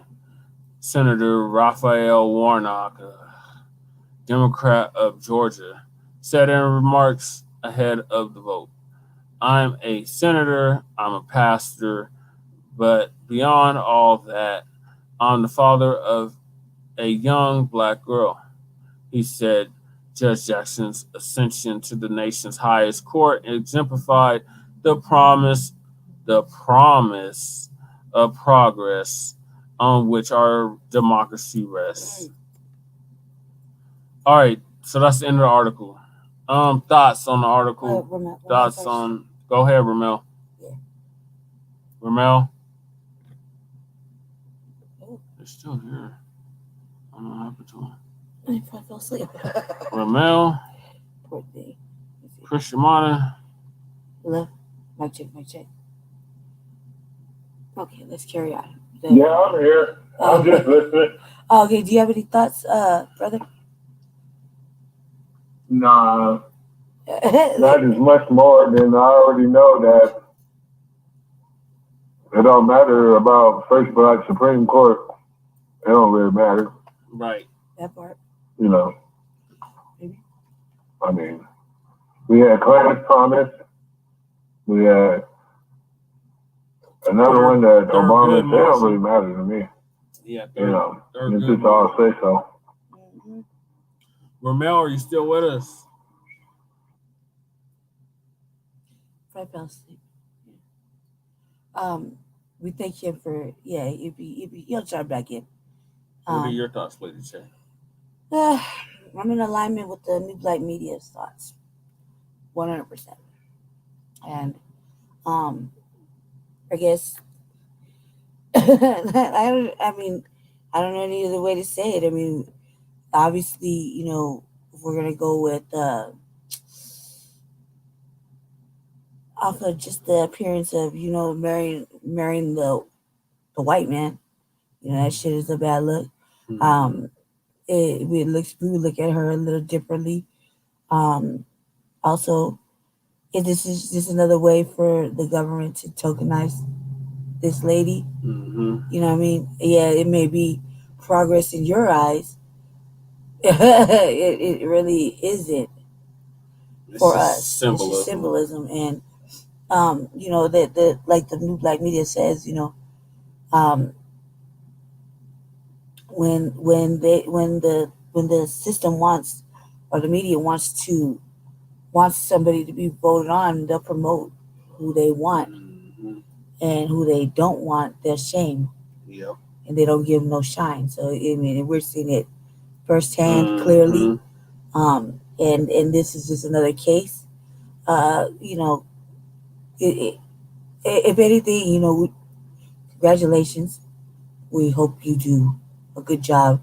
We won't hold our breath though. We're gonna hold you accountable. Definitely holding you accountable, and shame on you for being a bad witch, and let them tokenize you and sell you to us as a win, and really it's symbolism. Mm-hmm. And we're not eating it up. So just so you know, you worked hard for whatever you did to get there. Whatever you did to get there. Dear. All right. If nobody has any more thoughts, I'm gonna move us on to our next topic. Yeah. Which is I'm good. Yeah. I don't know if Ramel's still with us. He probably fell asleep. He'll tap back in. Do you need to clear that line up? Mm-hmm. Do you need to clear the call? Mm-hmm. Shout out to our anchor man. He is the anchor man of all of our programs. He's on hold for some reason. Oh, he's probably on the phone. Maybe he's on the phone. Yeah. We'll bring our anchorman back when he taps back in. I don't know how he got on hold. No, I think he did it. He's probably on hold on his own. Maybe. I don't know still. Can we still hear Krishmana?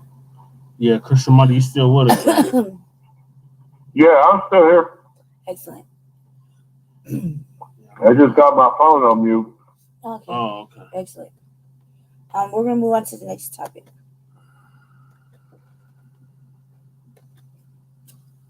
And another news. Yeah, I'm still here. Very sick, and I'm thankful that we're here today. Really thankful. All right, so our next topic is Will Smith banned from the Academy Awards for 10 years. That's over his slap of Chris Rocc. Am I ready for you? Yeah, go right ahead. Okay. Oh, there's a video. So let's watch the video first. And that's real crazy. Well, yeah. Might sum it up and we don't have to read the video. Oh, where did that go? Let's see. Well, you guys know I don't like to contribute to these type of gossipy topics. However, I think it's a little excessive, personally. 10 years. Yeah. Yeah, that's like a lot. Like, why are you gonna punish him, man? If that's the case, punish every other white man or woman that has done some sort of ill-behaved act. And take their shit for 10 years. But you're not gonna do that. And I don't think he should have. I don't think he should apologize. I just think they should just look past it. You know what I mean? The only reason I say that is because I mean he's just deflecting his pain, I guess. However, he might have let it go a little far. I think it's all a trick of the wife who obviously hates him. And you know what I mean? Like when your mate actively goes out of their way to be disrespectful, disruptive, shame you publicly, religiously, yeah, she got a problem, man. So Also, they're saying he will keep his Oscar for King Richard. thank God. That movie's That's what touching. I was worried about them trying to take his Oscar away. Man, they shouldn't take his Oscar. He really did that role. Yeah, that was a good movie. I think anytime you make me cry in a movie, yeah, you're doing a good job. Okay, so okay, okay. We're trying to do the video. So he still has his Oscar. Yeah, basically. That's all that matters. He earned that. He earned that. Okay, so Will Smith has responded to Academy decision to ban him from events for a decade. Oh my God. No love lost, bro. Just I'll be like, all right, whatever. I accept and respect the Academy's decision. And he said in a brief statement to Page 6 on Friday, Smith's response, forgive me, family. I'm sick. Smith's response came minutes after the Academy of Motion Picture Arts and Sciences announced it was banning him from all the organization's events for 10 years for slapping Chris Rocc at the 2022 Oscars. The Board of Governors has decided for a period of 10 years, from April 8, 2022, Mr. Smith shall not be permitted to attend any Academy events or programs in person or virtually, including but not limited to the Academy Awards, and the Academy said Friday. Shit, I'll be counting myself lucky. The statement continued, we want to express one deep gratitude to our deep gratitude to Mr. Rocc for maintaining. Go ahead, babe. Let's hold it up. Right now. Forgive me, family. Maintaining the statement continued. Maintaining I guess his composure. Hold on a second. 1 second, family. Just a little bit. Okay. Let's see. Statement continued. We want to express our composure under extraordinary circumstances. We also want to thank our host nominees, presenters. Okay, thank God you're back. Our presenters and winners for their poise and grace during our telecast. The actor 53 will keep the Oscar. Put yourself on mute again. Put yourself on mute again, Twinsie. Okay. I'm sorry. We apologize. Let's see. We'll keep the Oscar he won this year for his role in King Richard. Well, shit. I wouldn't give it back anyway. This is in my hands, hey. Possession is 9/10 of the law. Let's see. Right. Let's see. Go down. I'm sorry. I don't know how to maneuver the laptop. Okay, thank you. Last week, Smith announced he was resigning from the Academy, meaning he could not vote, but was still able to not be nominated and attend the award show.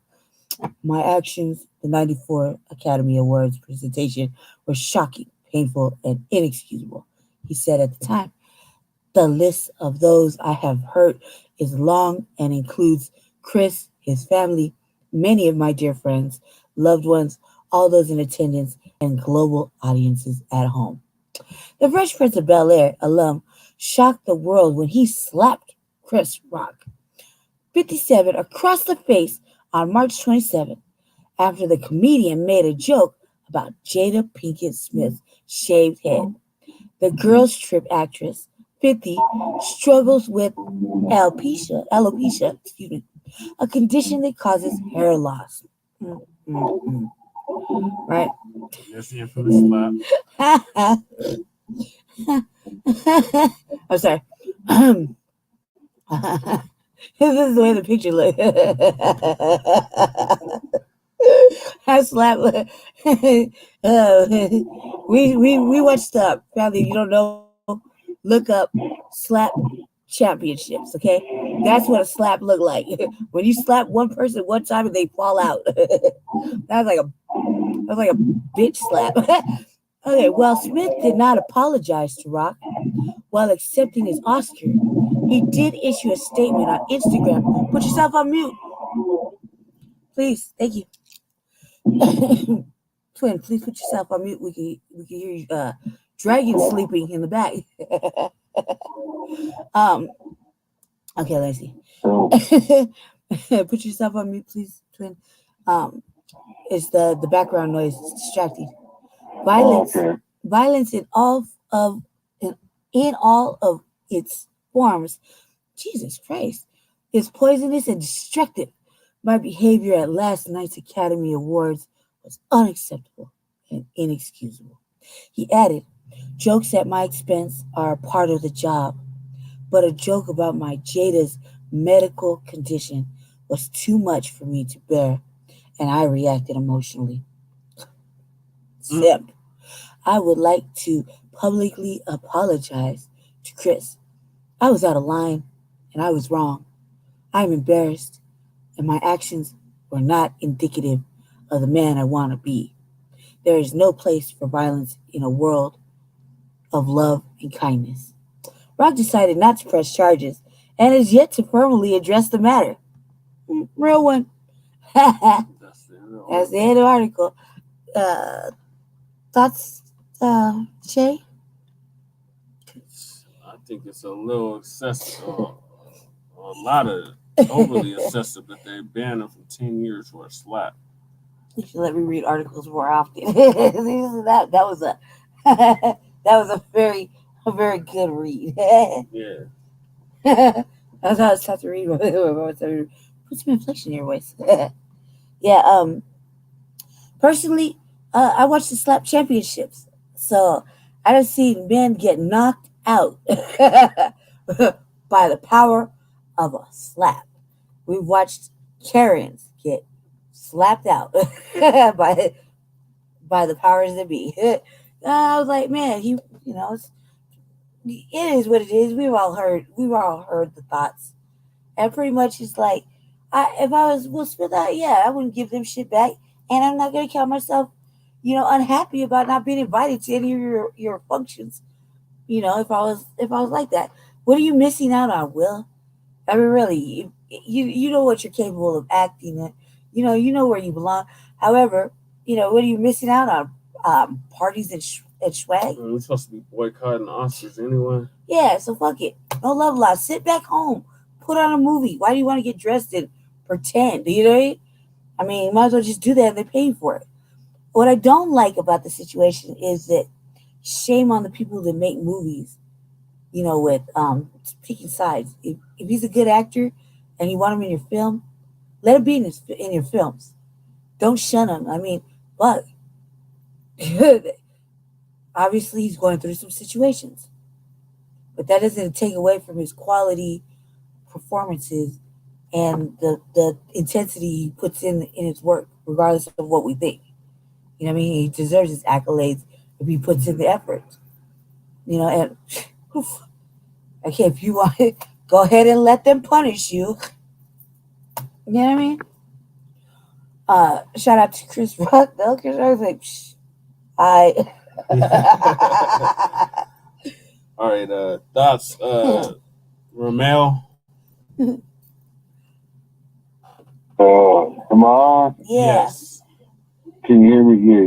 This Ramelo, the fellow Angel Peace from the East. I just want to say that I think the whole slap was staged. Me too. I think it was fake.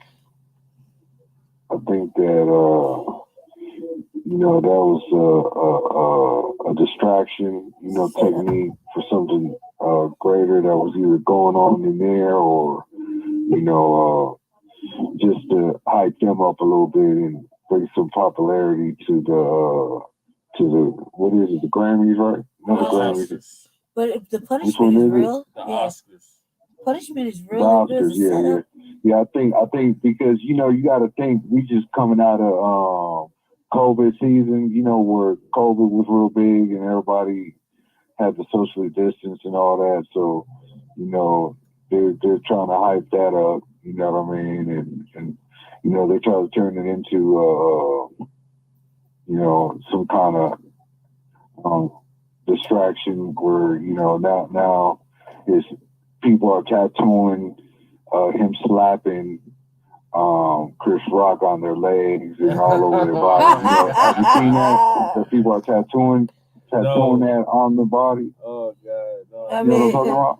I would have picked a better You see it on the slapping news? champion.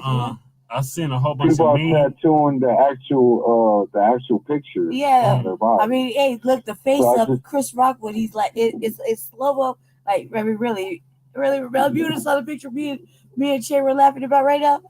It is, award winning. It's like, oh. Yeah, I just think that was some kind of thing to promote the Oscars. But the punishment, basically, I think that systematically it's just like making it acceptable for Black people to fight amongst each other. Right? And it's definitely buying into their propagandas. However, if it was pretend and that's real, set up, that's real. Yeah, it's really messed up because that punishment seems awfully real. You know what I mean? That punishment does not fit the crime. Right. Yeah. I mean, couldn't you just ban him for a whole year? You know what I mean? Yeah. In a year, we would have forgot about that. Why a whole decade? Jesus Christ. You know how much work he can't accomplish in a whole decade? And you're just going to ban him for... His career is done. His career is technically, in the proverbial sense. But real producers, real writers, they'll look past this shit and give him roles. How do you know that he's actually being banded? Because they said so? You know what I mean? I don't believe nothing that people say. There you go, White Knight said so you must believe it. There you go, Ramel. That's good for putting that back into perspective. We don't know. I guess we'll find out next year at the Oscars. Yep. Ooh, you know what's really trippy? Yeah, he why were could they be in a skybox or some shit. You know what I'm saying? He could be in a skybox or some hidden room or something. You know what I mean? He'd be in a back like Tyler Perry. Yeah. What are your thoughts, Christian Mata? So, like, what they said, she was the first African American, Puerto Rican woman that was actually the first queer woman to win an Oscar. Now, this is probably something that most people, and I agree with the brother Ramel about that because I know that, Hollywood is going to be weird. Mm-hmm. You know what I'm saying? We already know about what fucking you do to sacrifice. We know basically Will Smith had his first encounter with orgies in Europe and shit like that. So he's got bread. He's got money. That shit's not going to hurt him. That's all staged. But the thing about it is the first queer African Puerto Rican, Borican woman, which is so fucking sad that they would sit up there and try to put our culture to that fucked up shit that they doing anyway. I believe that when he did the slap, it was all a part of that LGBTQ stuff. It was all a part of that gay shit. It was all promotion. I mean, like Wanda Sykes is on there. She's a lesbian. You got the white girl on there. She's a lesbian. You got like all this bullshit is going on, and everybody's caught up. He smacked him. But the thing about it is do you know his career? How he got started? How did he get 6 really started? 6 degrees of separation. Oh, shit, here we go. Damn you, Christian Mata. I never thought that was a reality. 10 years yeah, of being banned. It's kind of like saying, we're going to take 100 or 500,000 from your money. you know, like, or something that's not really just like he just got slapped in the face. You see what I'm saying? Like, it don't really make a difference. Yeah. Like, I still say the punishment don't. It really don't make a difference. You know, and on top of that, you know, it's a way to promote violence within our community. And I wish the motherfucker would try to slap me, right? Because he's gonna have to kill me afterwards. Mm. You know what I'm saying? But the excitement on top I of feel that, when it somebody was wants all to slap me. You know what I'm saying? I For mean, real? I didn't know about the tattoos. That was new. I gotta look that one up. That's crazy because I could believe people getting tattoos on there. Because it's so viral that people say, I'm a Will Smith slap you. I'm like, really? I thought I would slap you like how what's his name? Rick James did fucking Charlie Eddie Murphy. Murphy. Yeah. Charlie Murphy. Yeah. Smack 5 fingers. With the 5 fingers say to the face. So I mean, what's up with the smack? You know what I'm saying? Like, you know, and that was a real smack. You know, and like he said, cocaine is a hell of a drug. So, you know, what was Will Smith on when he smacked him? Right. You know what I'm saying? Hey man, he was in the moment, I guess. I mean, I don't see him slapping anybody like 50 Cent or, I mean, you know. He wanted to slap August Alsina. Yeah, he wouldn't even slap him. I mean, and we would be going in on that. I was like, shit, it'd be more than a slap. If somebody was shaming me, making all twerk videos and shit, he's been a I'm a bitch. In the industry for a minute. Yeah. You know what I'm saying? So, you know, one thing that you got to remember is a woman can always get into a man's head. Yeah, I mean, she hates him, dude. On a personal level, I even know people that try to get into other people's heads that I tried to talk to because they didn't know how to cover the image of themselves. So Jada Pinkett don't know how to cover the picture of herself. Well, she Instead exposed of just saying, all their business. I like to do. She put all their business out on Front Street. She put all their business out on Front Street on that red table talk shit. She shamed him, man. And you know what you need to do, Will Smith? You need to smack him. You know how these. Never mind. I'm gonna keep it clean. I don't know. I don't know. Because I don't want to. You know, she's still. I don't know. All I know is that broad. I mean, this lady clearly hates him. And whether she says it out loud, her actions are a sign of actual disgust with him. And the fact is that he's trying to be better, you know what I mean? And she just constantly fucking with him. She clearly hates him. She clearly does it. She's intentionally upsetting his life, you know what I mean? And he's intentionally feeding into it. It's hard to be with somebody you love that hates you, and no matter what you do, they don't know why. They resent you or whatever the fuck the reason is. But that's not love, and that's not love at all. When you do things like that to your mate, they could destroy their life, their career, and you're not really thinking about your consequences for those acts of trifling behavior. What's gonna happen to you? Yeah, because he looked at Jada before he did it. Mm-hmm. Like, is this okay? Yeah. Man. He said something like what was it? What did my brother said? Something like that Will said at the red table, like like something from Bad Boys, but like in regards to his wife. So let me ask y'all a question. Brother Ramel, I'm gonna ask Brother Che and ladies. All right, what's up? Now, during our season and how we are you really just gonna let somebody just walk up to you? Oh, Ramel. Probably not. I mean, I laughed at it because I couldn't believe he did it. I said, "Oh God, did he just smack me? Like really?" Like, I think if Ramel felt it a block away, he was ready. You know what I'm saying? Like, you think we were ready? Somebody gonna walk up to Ramel willingly?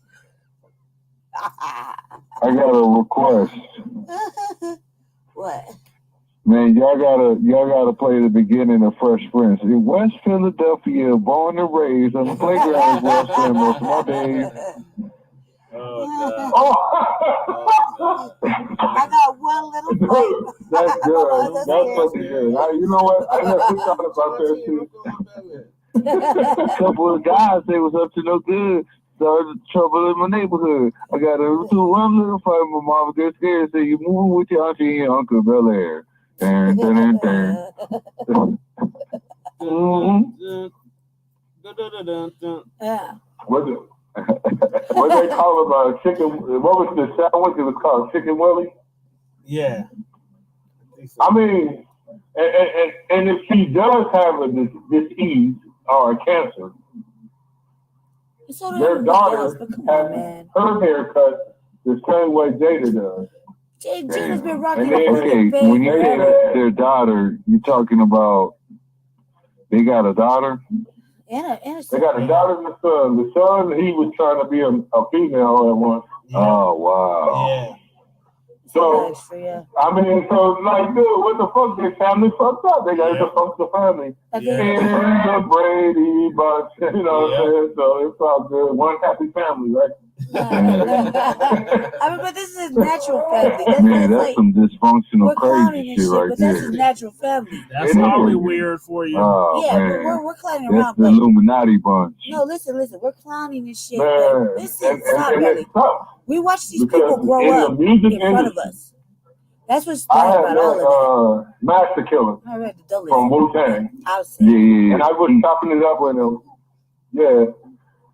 The craziest thing is when I was telling him about the music industry and how to do things and how to get your royalties, you know what I'm saying? And big ups to all of those who got their royalties, like Lil, what's his name, Old Dirty Bastard. That's two of his kids and stuff. Yeah. Because Will Smith makes music, but you have to realize he's not the music like Tupac. Like Tupac, his music is just out there. Like, people just getting paid off this shit. You know what I'm saying? Because him and his mother rest in power, you know what I'm saying? And peaceful. Yes. You know what I'm saying?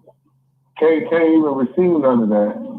You know what I'm saying? And you got people that's in the industry that's actors, rappers, you know.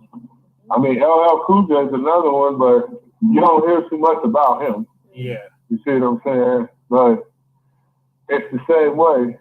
But then, like, he didn't sleep with no goddamn man either. Right. You know what I'm saying? Right. You know, he's from Queens, and you got him from Philly. I'm going to give y'all one more, and then I'm done. Meek Mills. There was a thing on the Low Down Dirty Chain. He was sitting up there talking about, man, my ass hurt or some shit like that. And this motherfucking Rick Ross had his shirt off sitting at the table. I'm like, wow, so you fuck Meek Mills? You know what I'm saying? That's basically the thing they were saying. But he's from Philly too. Well, why would you come to that conclusion? Tough guys. Isn't that the city of brotherly love? But why would you come to that conclusion? So the conclusion is, if you get slapped, you a bitch. No, I'm just playing. I don't know what the fuck it is. It's just sad, man, because they're destroying our race, man. They're trying to destroy our culture. You know what I'm saying? They're trying to destroy the original man. Yeah, man, and it all goes into the planets. But I'm gonna leave y'all on that note because I don't want to be too nerdified. Yeah, we got to move on to the next topic too. So it's just a quick update. So the next topic is California reparations update. So the task force voted, as we reported on the last show. Tell Ramel, put yourself on mute with the background.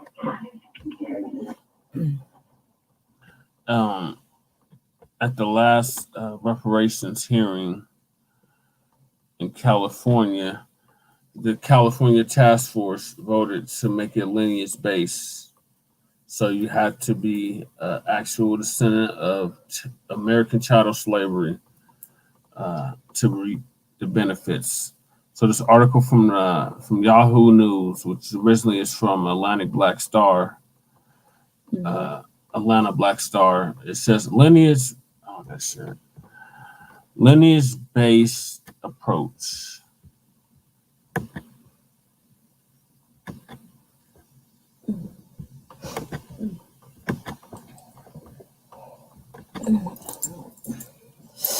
Lineage-based approach. California Reparations Task Force decides only blacks with a direct American slave ancestor should receive benefits. ADOS advocates cheer. I'll read. Okay. I'll read. Sorry about that. I'm sorry, Brother. I'll read real quick. Sorry, it's getting late. Yeah, I apologize for that. Right here. That's like the longest, like the longest articles ever. All right. Let me get over here so I can actually man this here. I apologize. All right. Ramel, put yourself on mute. We can hear the background. Okay, it's really, okay. really I didn't loud. know you here. Yeah. Thank you. Let's see. A victory for African American descendants of enslaved people will not be shared by other blacks in the U.S. Okay. All right. Now that we know who's eligible, let's talk about the forms of reparations, said Camila Moore, chair of the California Reparations Task Force. Moore leads a 9-member group formed in 2020 comprised of civil rights activists, lawyers, scholars, and politicians. Ever since last summer, the task force has mulled over a key question regarding reparations for Black people in California who should get them. After 2 delayed votes on March 29th, the task force finally decided in a 5-4 vote limiting compensation to the descendants of free and enslaved Black people who were in the U.S. family, and 19th century. Moving forward. Moore says determining who is eligible can be done with more certainty using a lineage-based standard compared to a race-based approach. If we had went with a race-based approach, people don't often ask the same question. How do you prove your Blackness? How do you go about proving that? How do you measure your Blackness? Moore said. Moore says focusing solely on race alone opens the doors to more groups of people getting reparations intended for descendants of slavery. Black is a forgive me, family. You know I got a heart condition. Forgive me. All right, moving forward. Sorry. Black is a self-selecting category. On the census, anyone can select Black, Moore said, in giving reasons for why the task force decided on a lineage-based approach. Under a race-based standard, white people could get in. People of color can get in, though that idea that race is a social construct. Moore went on to say, get in through that idea. Thank you. Semantics. That race is a social construct. Moore went on to say, hold on one second, let me move forward. Moore says the task force still has a lot of work to do before submitting a final report to the legislature. Black family. They still need to decide what proof California residents will need to verify their lineage, Moore says. I think it will be mainly genealogical, like census records, birth records, things like that. Moore says Black Americans who have at least one parent whose lineage can be traced to an enslaved person would also be eligible, meaning person like me. Someone like Malcolm X, whose mother is Caribbean. Oh, okay. I was more saying, on the white side. Ha! And his father, and his father was African American. He would be entitled to full reparations under this standard, Moore said. This is true. The task force must also determine what the reparations will look like, which could include money or special grants and programs. Well, yeah, there's a lot of things we want. Yeah. As news spread of the task force decision, some members of the American Descendants of Slavery, ADOS movement, like Angela Nirvana of Long Beach, California, were gleeful. Oh, my heart. If they make it lineage-based and they're really submitted to doing the right thing, they'll be able to repair the people, Nirvana said. Oh, I'm sorry. 1 second, Belly. Nirvana says, African Americans are disadvantaged by systemic racism that affects housing, education, job opportunities, healthcare, and more. And she attributes those disparities to the legacy of chattel slavery. Atrocities. The lineage-based reparations supporter said she understands all Black people in America suffer from overt and institutional racism. However, she believes any form of reparations in America belong to African Americans who are descendants of people held in slavery on U.S. soil.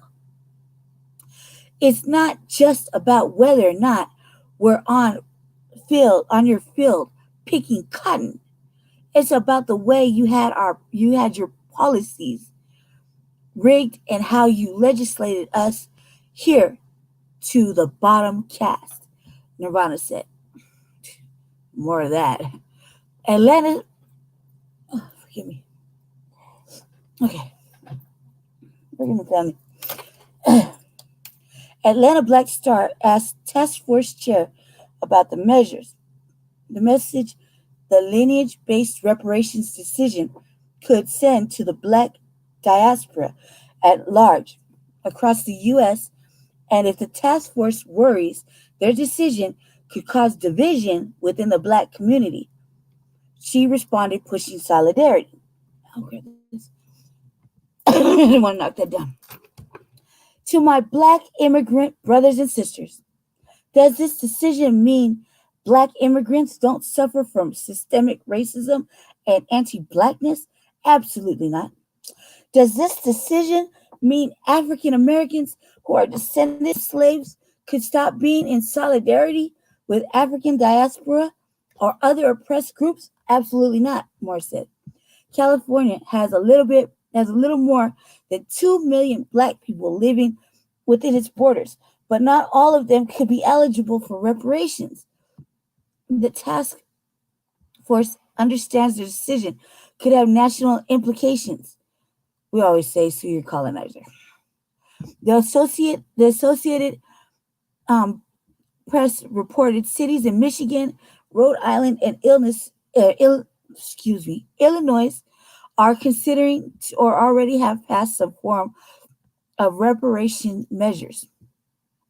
At the federal level, H.R. 40 legislation that would establish a committee or to study reparations was first introduced in 1989 by the late Rep. John Conyers and introduced again by Rep. Sheila Jackson last year, but the bill has since stalled. More hopes that the task force is doing for Colorado fuels the reparations debate nationally. I apologize. I'm sorry for that. I apologize. My heart hurts. California fuels the reparations debate nationally. Given it has made national news, it has energized people around the issue.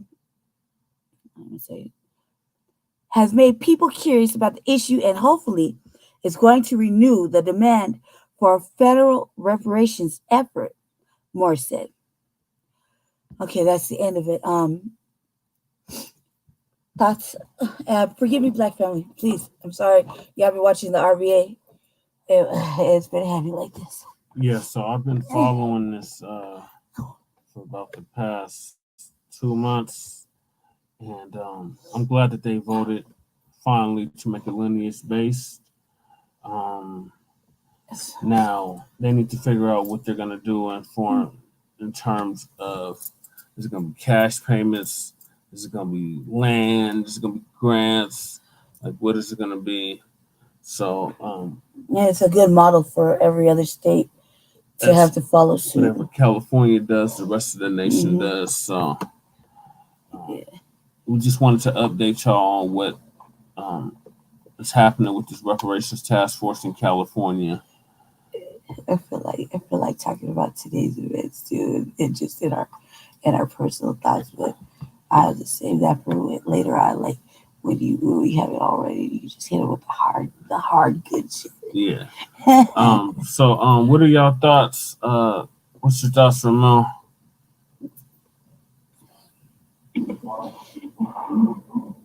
Ramon? So who's first? You. Okay. As far as reparations, I think if they're paying the natives, then why not pay Foundation of Black Americans? Right. You know, that's what I think.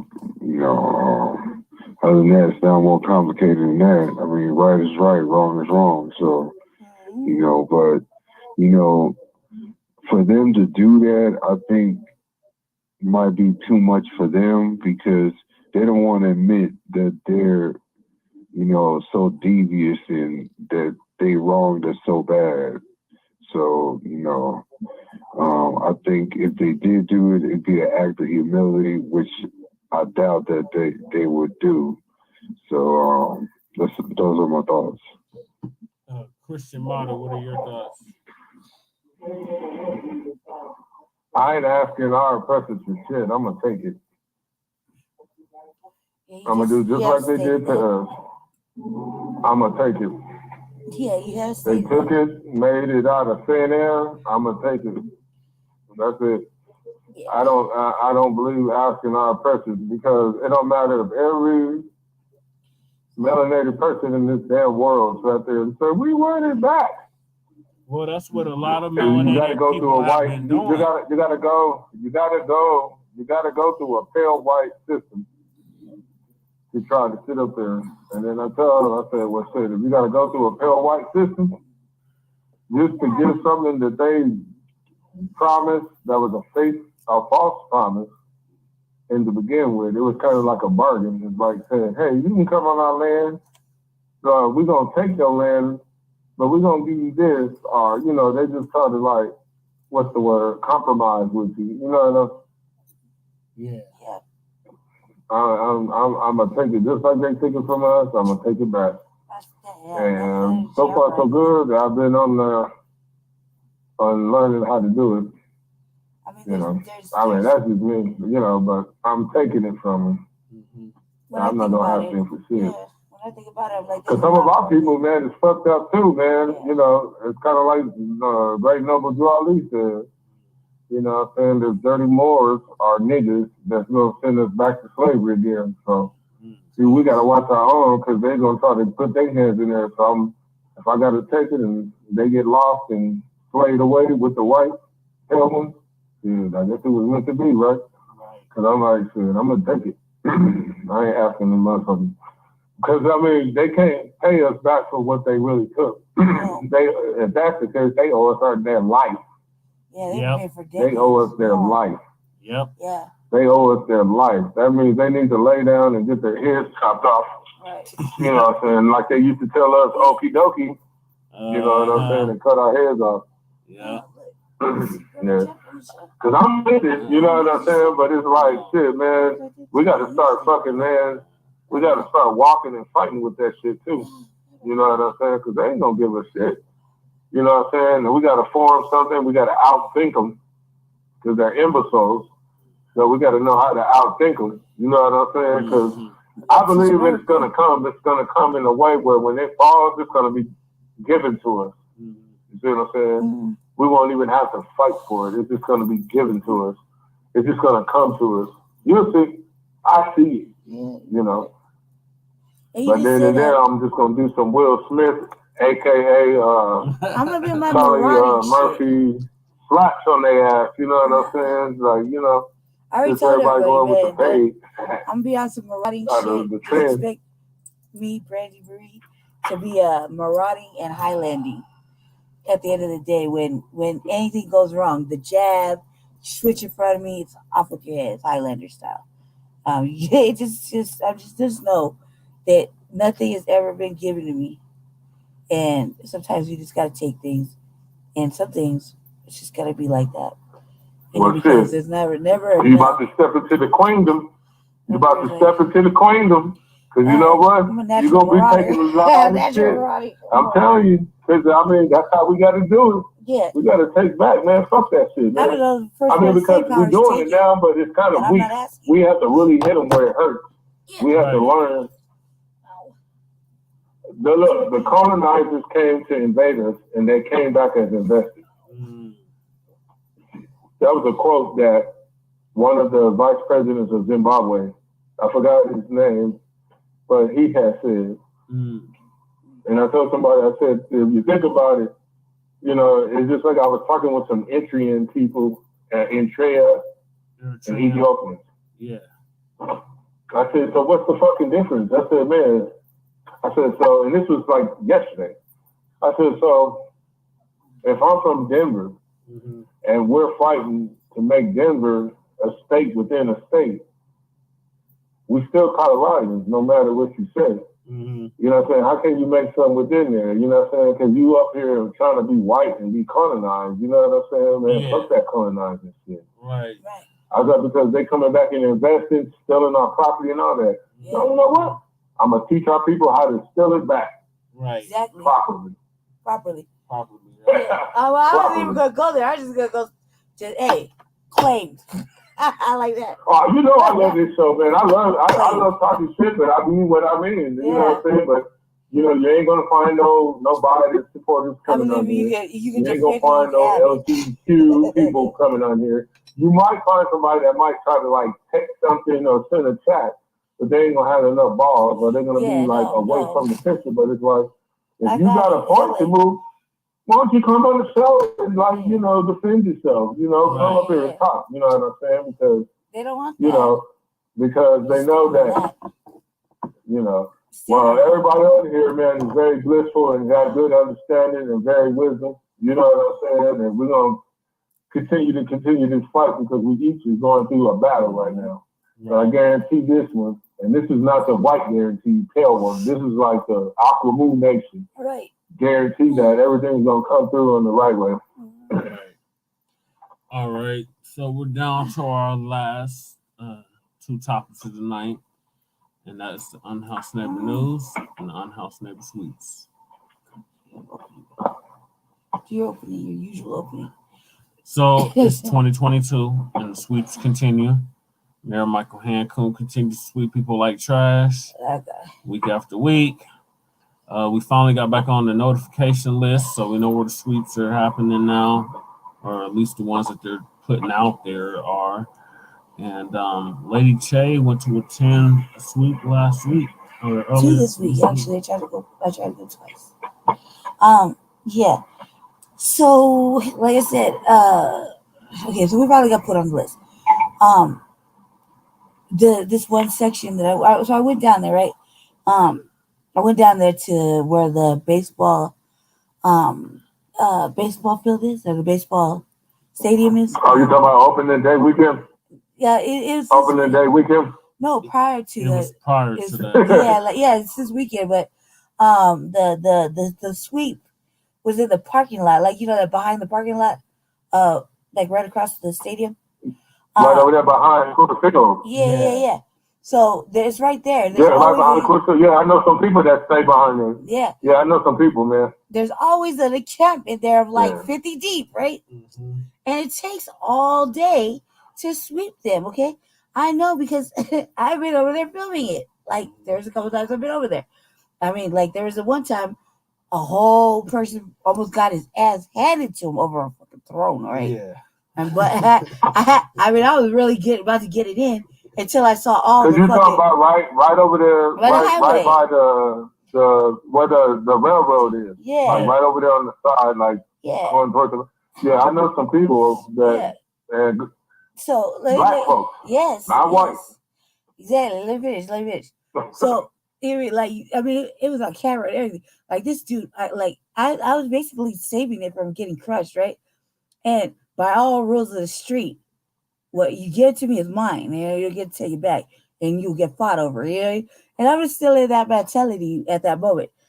I was about to get it in until I looked up and all of a sudden remembered that there's a whole bunch of white people or activists and the police like this. The police waiting because they would love that. They're salivating right there, watching me like what.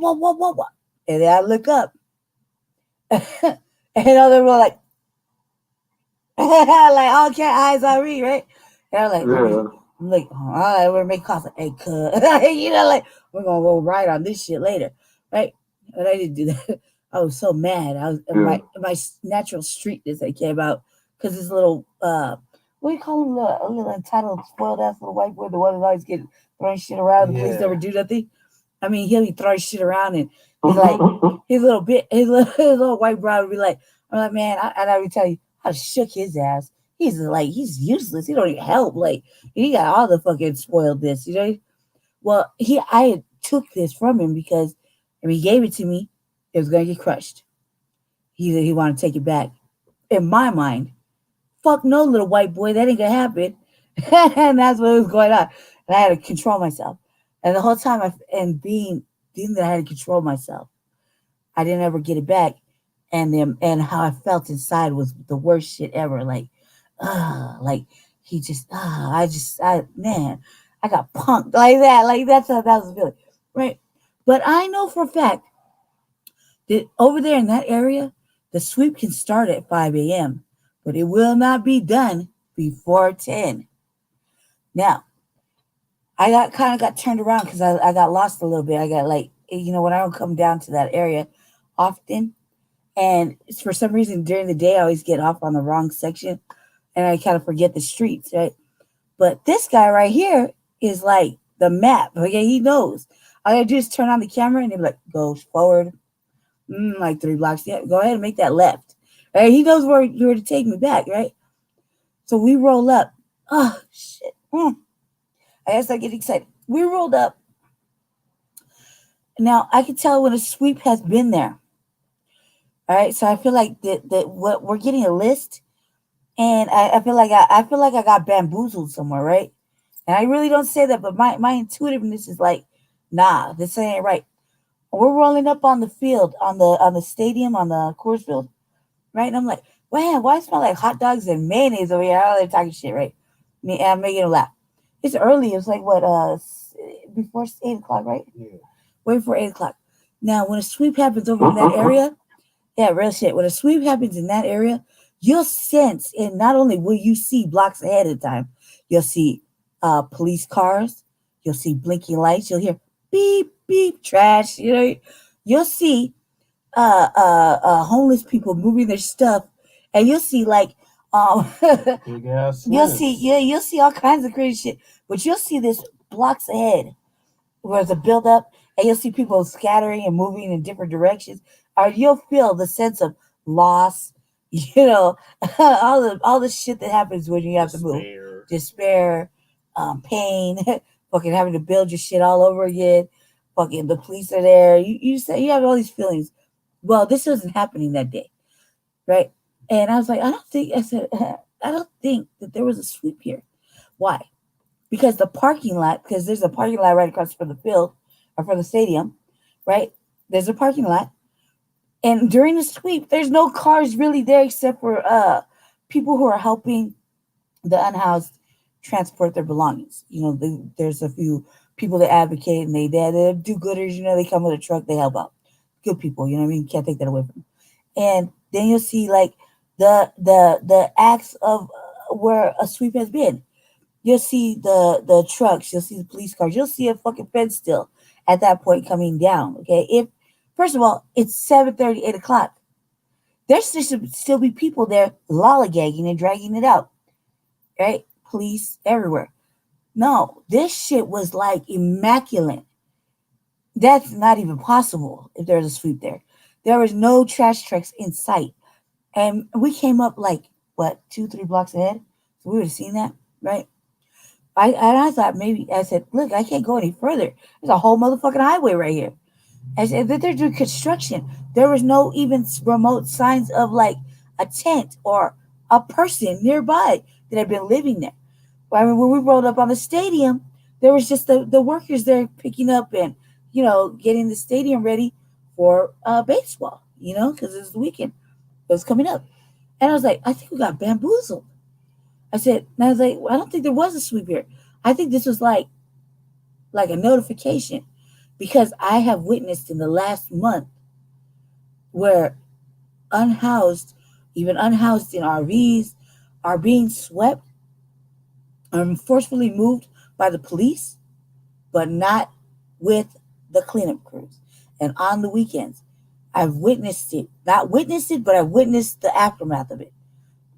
Real shit. And I witnessed the stalking by the police to enforce that on their off time. There's no signs. But motherfuckers will go 10 rows or like 2 rows of RVs will be missing all of a sudden the next day. And across the street from them will be a mound of fucking garbage and things that needs to be cleaned up, that is supposed to get cleaned up when they get swept. No signs. No note floating down the street talking about an encumbrance sweep. None of that. And it's not even on the list that we get. But the most curious question that I had was, where are all you fucking service providers that are always out there clout chasing? You have not been in city council either. No. They are nowhere to be found. The same ones that are always filming. You know what I mean? The same ones that don't want to work with me. Where in the hell is everybody at? Did everybody take a motherfucking sabbatical and I didn't get the message? Shit, if you didn't want to do the work, I've been telling you I want to do it for like the last 3-4 months. Hit me up. I'm available. You know what I mean? Where are the people who film the atrocities of the unhoused? And they're nowhere in city council either. On Mondays, representing, talking about all the things that the city is doing to righteously offend and disrespect and shame our unhoused neighbors. It's like everybody went on sabbatical. Yeah, where'd they all go? Where did they go? Because they're not in jail. So we would have known about that. Mm-hmm. Where is everybody? And why can't I get them heads up? Hey, man, you don't want to do the work? Shit, let me know. Got you. I got you. I've been here. Tap me in, coach. Don't do that, though, because I'm thinking this is a little bit of a coincidence that this alleged sweep was supposed to be here. But where are you? Where are the cookies and coffee people? I didn't see them. I didn't see them. And they always hang around after the sweep just to clean up and put their goodies away. I love the goodies.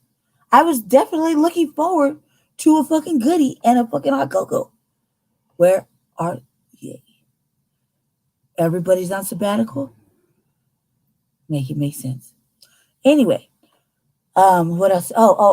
Michael Hancock said not only, yeah, I called this out too. It's over 700 people. Yeah. I've been calling that out about the fucking about his behavior. He's been arresting people left and right at the Union Station and anywhere else. And not to mention, there is opening season, opening day, right? Opening weekend for baseball. And it was allegedly said on just the heads up. The news had went in and said, there's going to be a heavy presence downtown. And if you see anything suspect, don't be afraid to tell the police. You know, they're there, right? They're there to clean up the streets, right? I'm not gonna read this whole thing. Okay, so Denver police have arrested more than 700 people at Union Station this year. Only a third. Oh my God! Only a third for drug crimes. Is that candy? No. Yeah, no. Okay. What we are seeing here is not homelessness, Mayor Michael Hancock said. This is about the sale and use of deadly illegal drugs. Oh, Cap. God. It's a mixture of both, okay? He act like there's actual, like, big time drug dealers down there, okay? Right. Come on now, that's all cap. I know for a fact, that's all cap. And it's been over 3 months. Like, come on now, why does your shit still look the same? Well, stop it now. Stop, just stop. Just stop. All right. Ahead of press conference, Mayor Michael Hancock spent Wednesday morning touring Union Station and adjoining underground bus concourse and neighborhood to see how the city's response to a crime in the area is going, or rather, to show reporters how it's going. He passed people shrouded in blankets, nodding off on benches and carting luggage. Some smelled like campfires, others wearing dirty clothes and doused in cologne. The shame of your fucking who raised you, cuz? Right. Who raised you? As Hancock looked around, he said he saw people risking their lives using fentanyl and other dangerous drugs. He could smell the smoke in the air. That's a cap. Okay. Right there is cap. All right. Maybe those pills, yeah. But you gotta be heavily concentrated, like enclosed to really, really understand what that smells like, okay? Because he'd have to describe it, and I would tell him he's lying. All right. The city, he said, was offering these people housing, and they have refused it. That's kept too. Shelter is not what they need, he said. It's boundaries. Limits set by the law that would push them towards treatment, meaning incarceration. Mm-hmm. Union Station's bus concourse has seen a spike in crime over the past year. RTD drivers union has demanded action or have residents of nearby buildings like the Coloradan. Since the city shuttered civic, does that even make sense? Since the city shuttered Civic Center Park, I think they meant to say closed Civic Center Park, where many unhoused people were camping, and closed the Central Denver Public Library. Oh shit! For renovations, people who have been spending their time in those public spaces moved to other parts of the city. Many unhoused people moved to Union Station and the surrounding neighborhoods. Cam Donda, who is unhoused, told the Denverite, "The bus concourse is a safe place to rest. And you only get like 2 hours there. It's kind of warm. I ain't gonna lie. It's warm in there for 2 hours." Mary Hancock doesn't see it that way. Providing someone who is very sick, like, okay.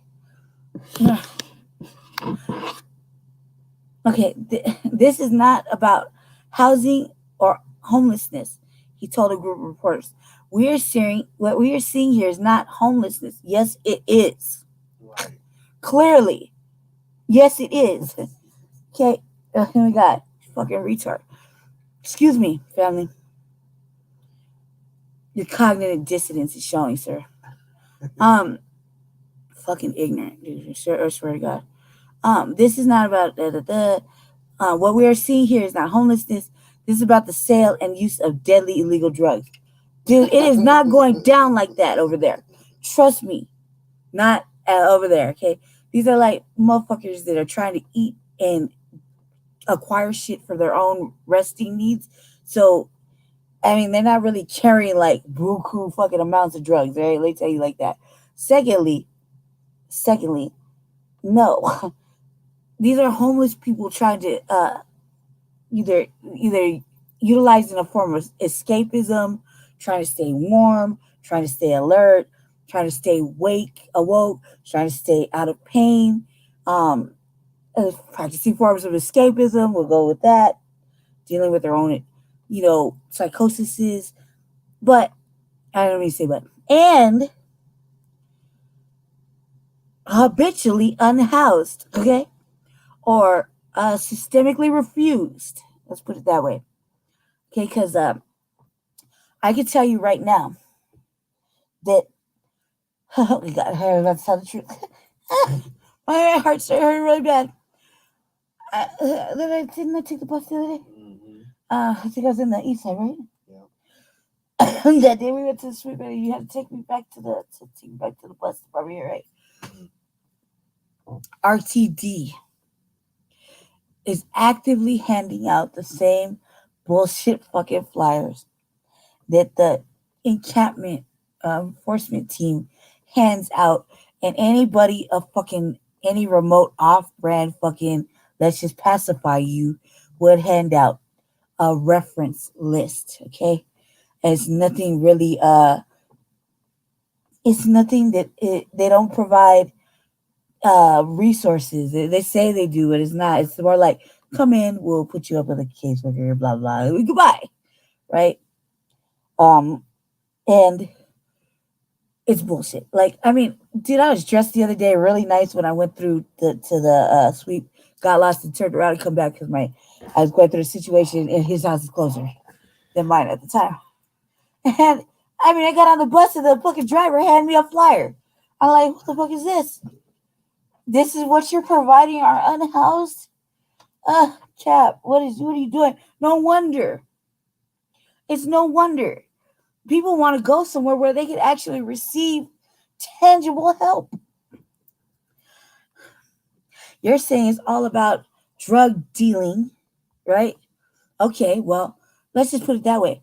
Isn't that the same type of nonsense you tried to sell this in the summertime with all the police raids of the homeless encampments when Chief Hayes is like, we're looking for drug dealers and drug dealers and guns and gang members, right?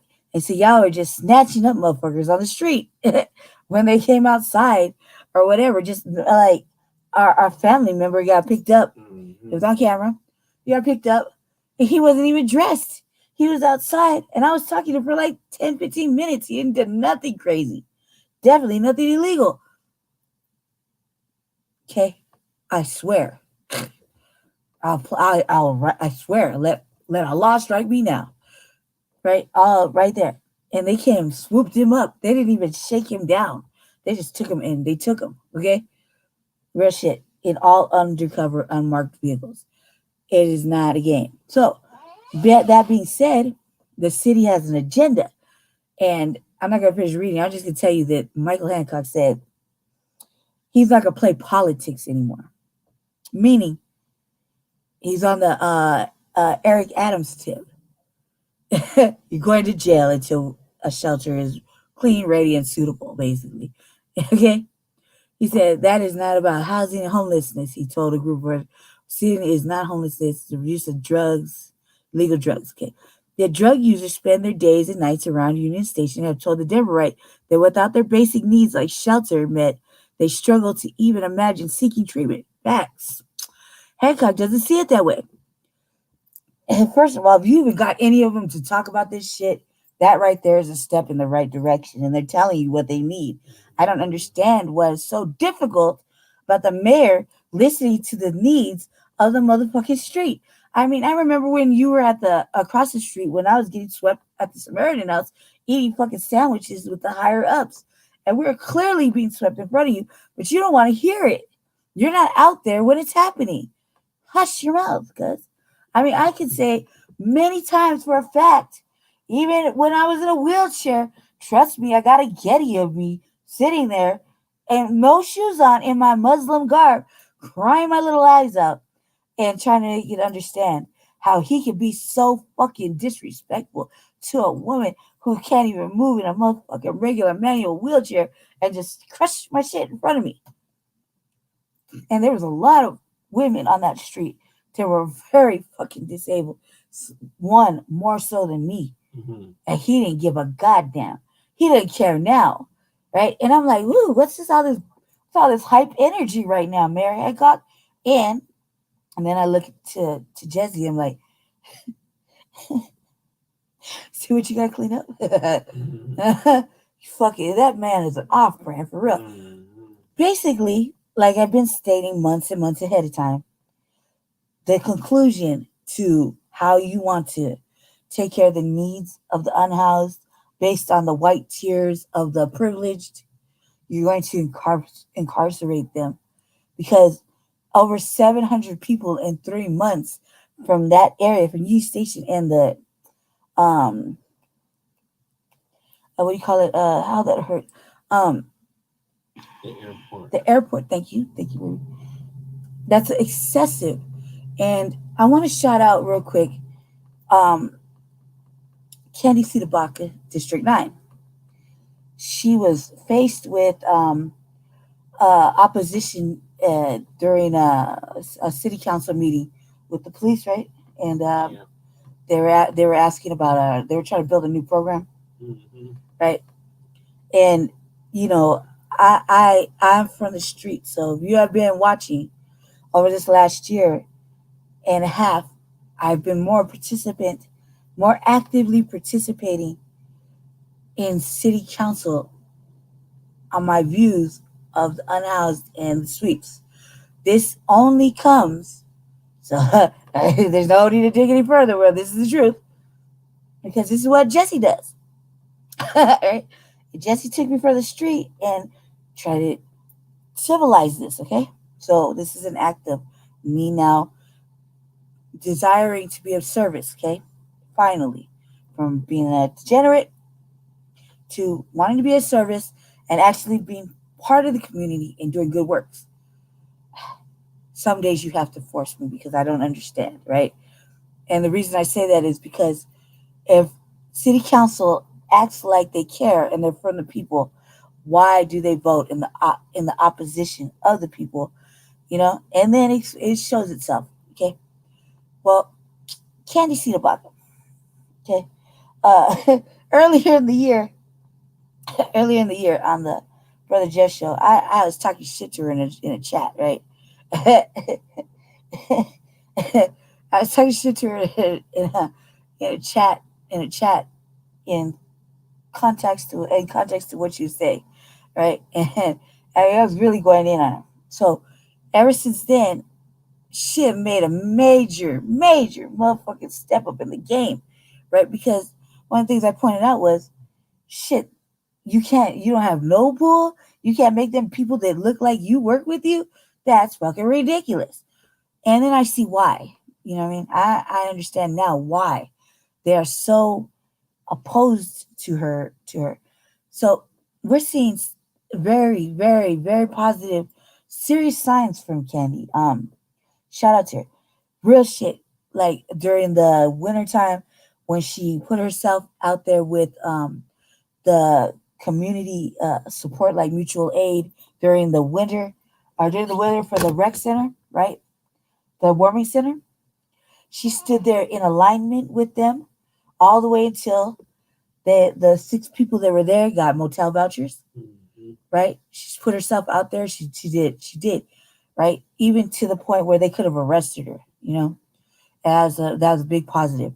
And so what in saying that, the police chief Hazen and what is it, Saldante, yeah. You fat motherfucker. Man, oh my God. What do you really do for the city? Anyway, the reason I say that is because they both like to avoid the question and beat around the bush with extra word salad, you know, and no answers. And they never have the data. Look, you're going to come ask for fucking money, Chief Hazen, and you're going to come ask for programs, okay? Et cetera, et cetera, et cetera. Note to self, especially because we're coming up on next week. Bring the fucking data with you, so you don't get asked about it, because you're going to get asked about it, you know. And So I was sending her messages. I don't even think that she really read or responded. She did it. You know, she was at least thinking about them, because the police and everybody that are asking for these programs, they're not telling the people and they're not telling the council exactly what is going on inside the jail, where these people go after, the amounts, the numbers in regards to, and they're trying to highlight this, and they're really just under talking. You know, they're not really telling the truth. And so, since I'm a person, I don't care what you think, I'm a person that has lived experience in and out of jail. Battery low. In and out of jail, I can tell you for a fact how it goes down. And it's okay. I can tell you for a fact how it goes down. Okay? And so I was telling her how it went down. And Chief Payson was lying. The little Saldante, he was lying. He tried to overtalk her. And no, we don't want excuses. The people don't want excuses. And we don't care what you say. Where is the people's testimony that your programs work? Right. You can say, because you want money and you want them to fund it, and they will, and they have funded all these fucking atrocities, these failed programs. But where are the people that say your programs have been a success? I am a product of the one bill that for the habitually jailed or hospitalized people. I can't remember what it's called. I'm out of the 160. I'm a representative of how much that has failed. Jesse can state his own thing. Shout out to whoever calls him out in the middle of city council. Do your own work, man. You don't need to throw names out there. You know what you do. You don't need to say, ask him. No. He's been actively saying what shit looks like for a whole 2 years and why he's going to be the mayor. Stop it. Bad look, lady. And shout out to Candy. Candy actively held these people accountable and asked them to bring the data. And she made stipulations of what kind of data she was looking for, and for it to make sense, because while Saldante was acting like that's a lot of work, cool, resign, because there's two motherfucking little people. I said little because they're little loud. They're like a little loud activists or abolitionists. Yeah. That's what they do. That is what they do. And oh man, here. Get out the way, Saldante, and let one of those individuals take your spot. Because as much as they be calling the council out, calling the president or the president, council president out, calling all this shit out, that's what they live for. And at least the people will get the truth, and they'll get actual usefulness out of the people that are sitting on that task force. So why don't you just resign, and somebody call either Tess Doherty or David Hagan or Frank Sturgill, any of those three, very capable, willingly, you better pay them too, because they do really good work, to go ahead and shame the devil and make the math make sense. Because the people want results, not excuses, not fucking beat around the bush, not extra fucking wording that they don't want to hear. They want it to make sense, because you're not making sense and you're adding programs that all do the same shit. Okay? No. And thankful to the Black grassroots who's running, this will only hurt for a little while, family. We're going to take care of it. That's all I got to say. Thank you for watching. Yep. Thank you for watching. And I want to say that for the remaining part of this month, we do have two announcements. For the remaining part of this month, I will be doing I'll be acting as co-host of Shabaka's Black Experience Enhanced, as Shabaka is on the road doing his job, and he's extremely busy.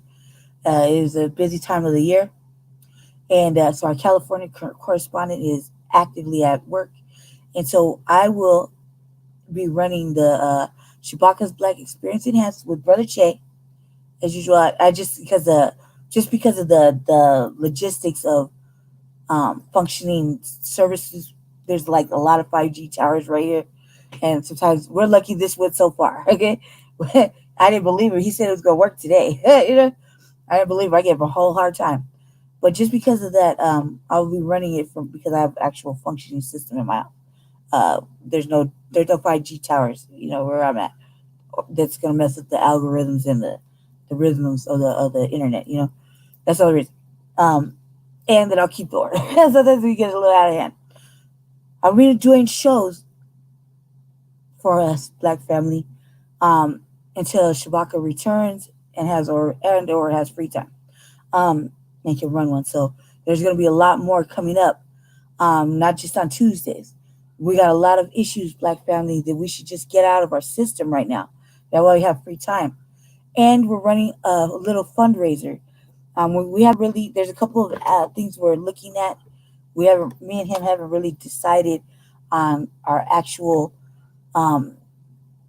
thing that we're going to run a little fundraiser for, but we have a couple of worthy causes, and we'll have a better update on Tuesday. We're going to start. Also, I want to say that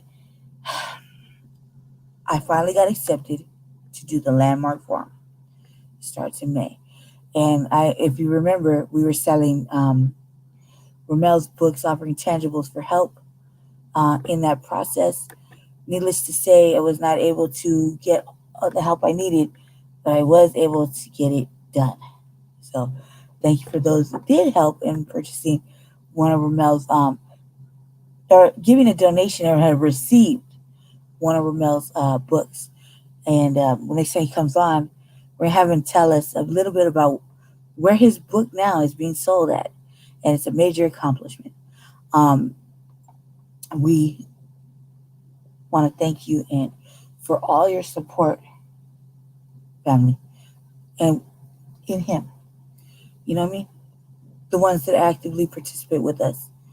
Whether you catch on later or whatever, we know you're watching because we probably see our comments or whatever, and they're small. This isn't about the numbers; it's about the message, right? But the ones that are with us, we really appreciate. I appreciate it more. You stand with him because it's going to get critical. It's about to get situational. It's really going to get ugly, and we thank you for all your moral support and whatever you can do to help us. It's cool. We appreciate everything. We really do. And I definitely appreciate it for you even allowing me to spread the message too. And you help me when you can. And it's not about that, but we really appreciate everything you do for us. Everything. So just want you to know that. And I'm very appreciative that you're with us and you stand with him because he's taking on the garbage of the fucking system. And it's a big fucking mess to clean up for an ungrateful fucking city. Right. And if there wasn't people that needed help here, I don't know why you would do it. You know what I mean? But yeah, I get tired of watching my people too. Don't let the fucking skin deflect the message. It's the worst shit done to us. I've experienced it too. In the worst ways. So, shout out to all of you because without you, none of this is possible. Right. All right. Well, thank you, Lady Che. Thank y'all for tuning in to season 2, episode 5 of the Front Line Blacc News. We'll be back next week with a brand new episode.